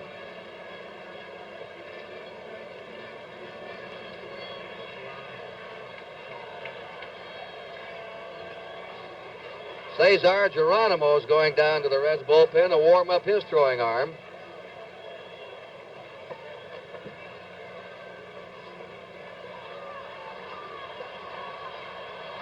Joe Rudy, the batter, 2 down, nobody on. It's a strike.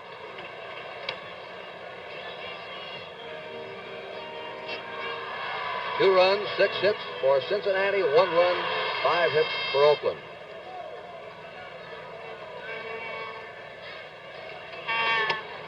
Inside, 1-1 to Rudy.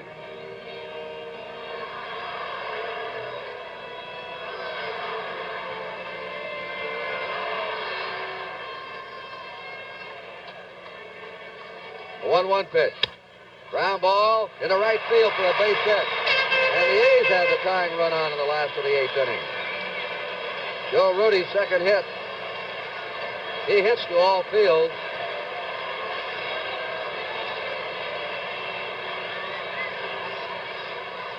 Rudy leads the A's in base hits in this series with 5.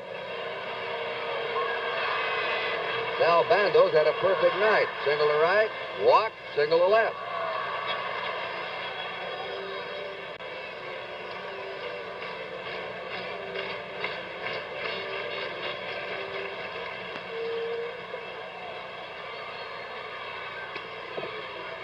Ball 1 to Sal Bando.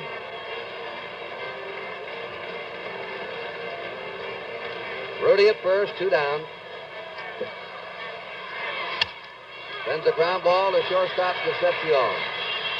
That's all for the A's in the last of the 8th inning. They had no runs, 1 hit, no errors, 1 left. Going to the top of the 9th. Cincinnati ahead, 2-1.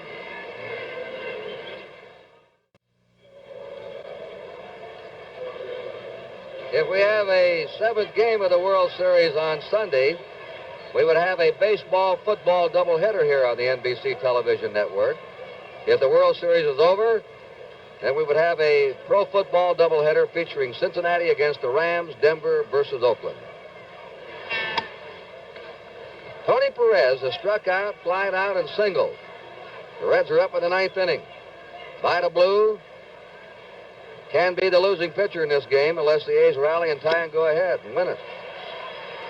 1 ball, 1 strike.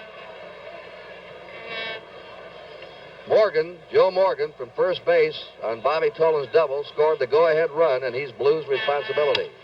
There's a drive sinking into right field for a base hit. Perez, 2 hits tonight. And 7 in the series. He's the World Series base hit leader here in 1972.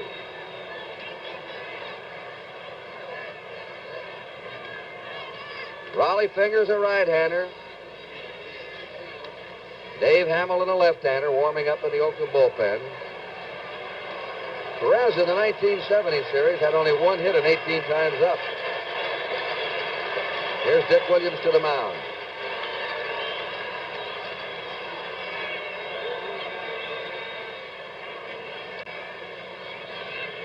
Ken Holtzman had pitched 7 2/3 innings of 5-hit shutout baseball. He was taken out in the 8th. Raleigh Fingers will come on. Vida Blue relieved him, walked Morgan, and Tolan doubled. And the Reds lead it 2-1 as we have a break in the action here at the Oakland Coliseum.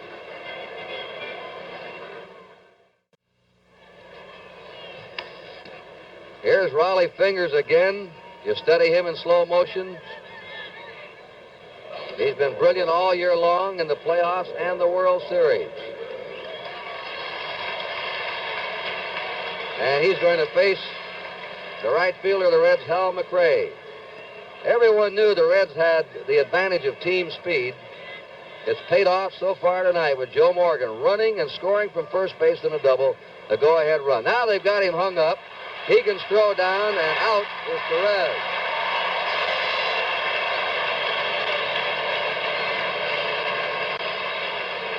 Look at Perez. He was trying to get a good jump. Hit and run may have been on. Fingers catches him. Relay throw from Hegan. As the tag is made. Well, that makes it 1 down. Slow curve to McRae for a strike. McRae has a single in 3 times. Menke scheduled up behind him. Cincinnati leading 2-1 in the 9th inning. A strike. 0-2. And for the A's fans in the last of the ninth, Mike Hegan is scheduled to lead off, then George Hendrick and Gene Tennis.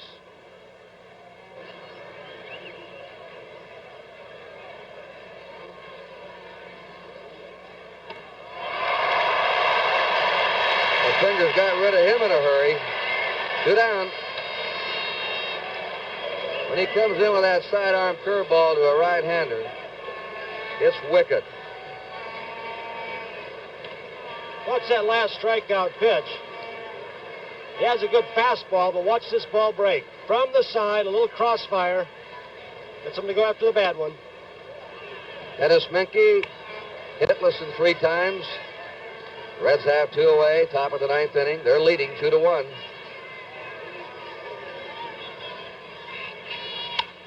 Foul back. 1-1. The Reds will have their bullpen ready. They already have Bourbon in the game. That's Hamilton and Locker now in the Oakland bullpen. Bourbon will come out for the 9th. 2-1. And Tom Hall and Clay Carroll are all loosened up, ready to go if they're needed in the last of the 9th inning. The 2-1 pitch. A high drive in the deep left center. Joe Rudy back for it. The Reds are out at the top of the 9th. No runs, 1 hit, no errors, nobody left.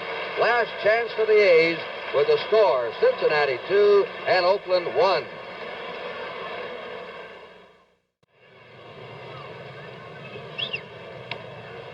Mike Hegan will be up for his first time of the game. He replaced Mike Epstein, who had gone hitless in 3 times. Geronimo now is in right field for the Reds. That's a defensive measure, one of the great throwing arms in baseball. We're going to watch a left-hander and then 2 right-handers hit against Pedro Bourbon. Oakland led all the way until the 8th inning. Kurt, the A's in this series haven't hit a fly ball off this guy yet in 2 appearances. The base hit by Rudy was even a grounder.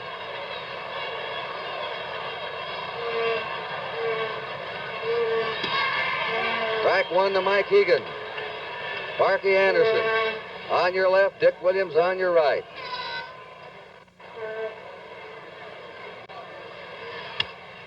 Slashes it right down to Menke, who's been a very sure-handed third baseman tonight. 1 down. Our statistician, Alan Roth, for NBC, our production stage manager, Jim O'Gorman. George Hendrick is going to be taken out, and Gonzalo Marquez is going to bat. Marquez has been an excellent pinch hitter in this postseason play for Oakland.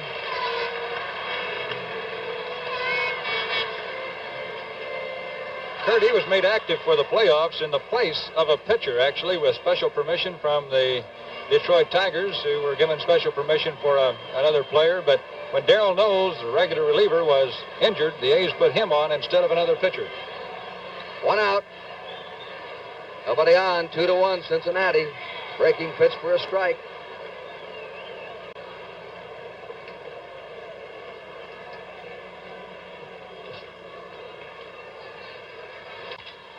Pounding ball, skipping up the middle. It's a base hit. He does it again. And the A's have the tying run on. We're going to have a runner. Sparky Anderson watching the runner coming on. That's Alan Lewis. Marquez will get a big hand. Just about every time he's been up, he's delivered against the Tigers and here in World Series competition. In the playoffs in the World Series, in 6 pitch hitting appearances, he's had 4 hits. And they've all been big ones, Kurt, in late innings, as you usually use a man like this. Sparky Anderson going out to talk to Bourbon. Runner over at first base for the A's, Alan Lewis, is called the Panamanian Express, and he stole 102 bases 1 year in the minor leagues. He spent most of this year at Birmingham in the AA Southern League and the athletic system. He's brought up every year just about as strictly a pinch runner. And he stole some big bases for the A's down the stretch in those low-scoring games Oakland was winning. But he's tried to go on Johnny Bench so far in this series and hasn't made it. Tomorrow, Jim Catfish Hunter. will be pitching for Oakland, probably Jim McLaughlin, a right-hander. We say probably, they're not sure. 3:30 Eastern Daylight Time, Game 5 of the World Series. A strike to Gene Tennis. Grounded out in the third, hit a home run over the left field fence in the fifth, struck out in the seventh. Don Mincher's in the on-deck circle. That's ball one. A big power-hitting left-handed batter, Don Mincher.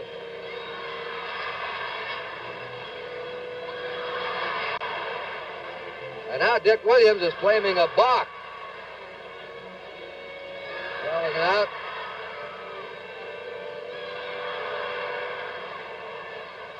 Something about the stretch, not coming to the stop. Stop for 1 second. 2 balls and a strike to Gene Tennis. The A's are down by 1 run, last of the 9th inning. Now Sparky Anderson, as the wheels turn here in the Oakland Coliseum, moves to the mound. And he is not hesitating. He wants his veteran who came in and dispatched the A's with such ease last night, Clay Carroll. Carroll, who set a major league record with 37 saves this year, just did it in such easy fashion last night that it was boom, boom, boom, and they were all in the clubhouse. Amazing thing, the pressure that is put on him by the manager. Last night the count was 3 balls and no strikes when he came on to pitch to Mike Epstein, and he got Mike. He threw the first pitch for a strike. Epstein swung at the second one, and then he went right on through the rest of the men. But he's a veteran. He's been around a long time doing this very thing, and these relievers, the short relievers who come in under pressure are, I'll tell you, they're a special breed of man. Some people talk about the low batting averages now in baseball, Monty, compared to years ago. I was talking to Lefty Grove today. You get around and talk to fellas who played in the Neva and still watch baseball, still follow it, and they all admit that the relief specialist today has something to do with it. Right. Lefty would pitch complete games when he had been given something like a big lead and blow it. He says he stayed in a lot of ball games all the way when he'd give up 6, 7 runs. But today they don't do that. You look at these 3 men, Bourbon, Hall, Carroll, really outstanding pitchers. When they only have to come in for an inning or 2, they're rough. The same with Blue and Raleigh Fingers. And Knowles, who's out of the series with a broken thumb. Darrell Knowles. All clubs have great relief specialists now. 2 balls and a strike to Gene Tennis. 3 balls, 1 strike. And Clay Carroll thought he had that one in. That's Alan Lewis at first base, 1 out.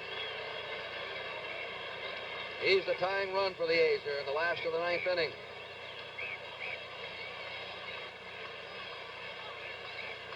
Three and 1 count. There's a ground ball in the left field. Alan Lewis goes to second. And Gene Tennis now becomes the winning run at first base. Alan Lewis at second base.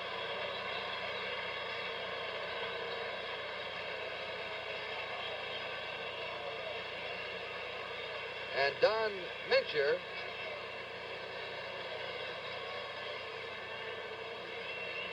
is going to bat for second baseman Dick Green.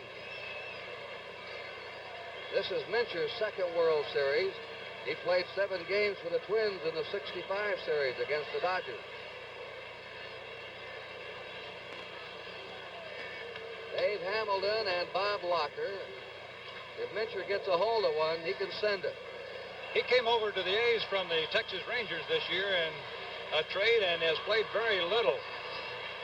So he's been strictly a pinch hitter. He's hitting only .216, but he did have 6 home runs before he left the Texas Rangers.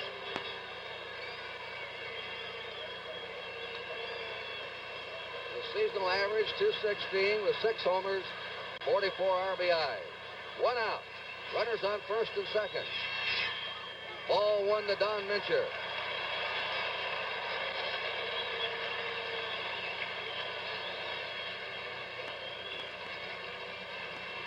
Angel Manuel has come in the on-deck circle.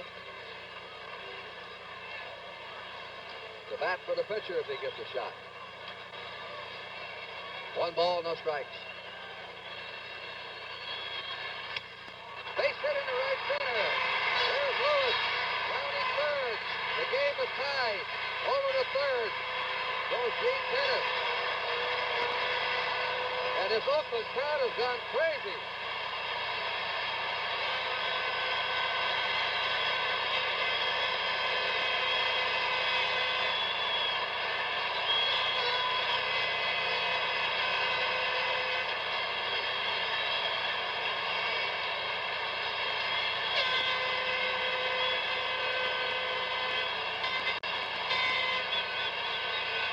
Angel Manguel, that's Bill Poisdell, the pitching coach. He's retiring this year. The winning run now at third base for the A's. Gene Tennis is there. Mincher's at first, is 1 out. And the bullpens have failed both clubs tonight. Dick Williams is going over to talk to his third base coach, Irv Noren. Kurt, he'll do this a lot.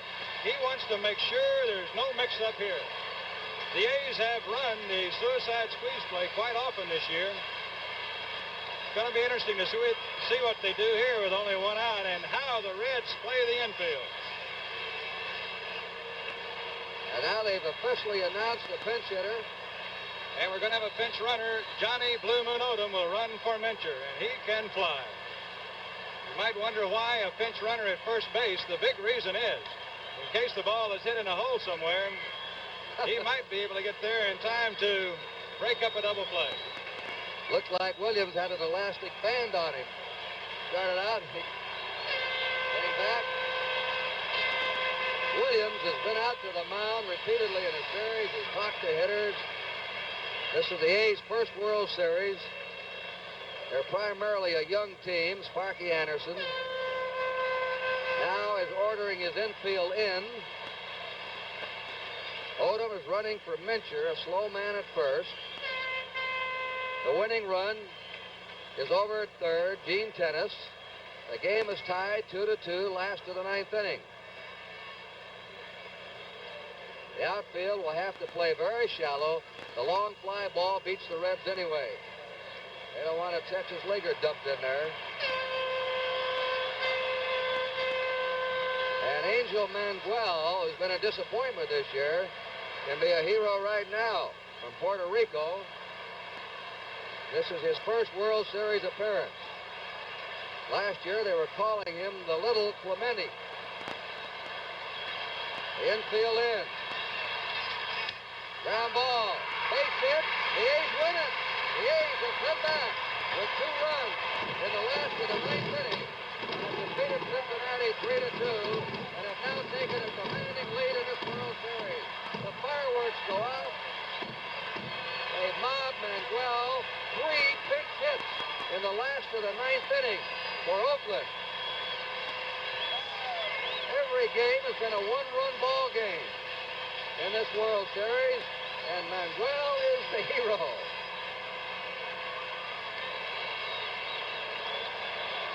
A bitter loss for the Reds, who had rallied to take the lead, and of course, a fantastic win for the A's. A big underdog for this World Series. They now lead it 3-1, and they can win the World Series tomorrow if they can defeat Cincinnati. The Reds must win to send this World Series back to Cincinnati on Saturday. The winning pitcher, Raleigh Fingers, in relief. The losing pitcher, Clay Carroll, in relief. And forgotten right now, the 2 excellent jobs by the starters, Don Gullett and Ken Holtzman. Monty? Kurt, this has been an amazing baseball team. The A's did just that against the Detroit Tigers in Game 1 of the playoffs here in Oakland. After Al Kaline hit a home run against Oakland in the 11th inning to take a 1-run lead, the A's came back and scored 2 in the last half of the 11th inning. The people don't want to leave here, Kurt. They're just standing around and enjoying this thing. And as you say, the A's have a chance to bring the first World Championship team to the Bay Area in any sport of all times. What a fantastic come from behind, but one just like they've done many times this year. Well, that's it.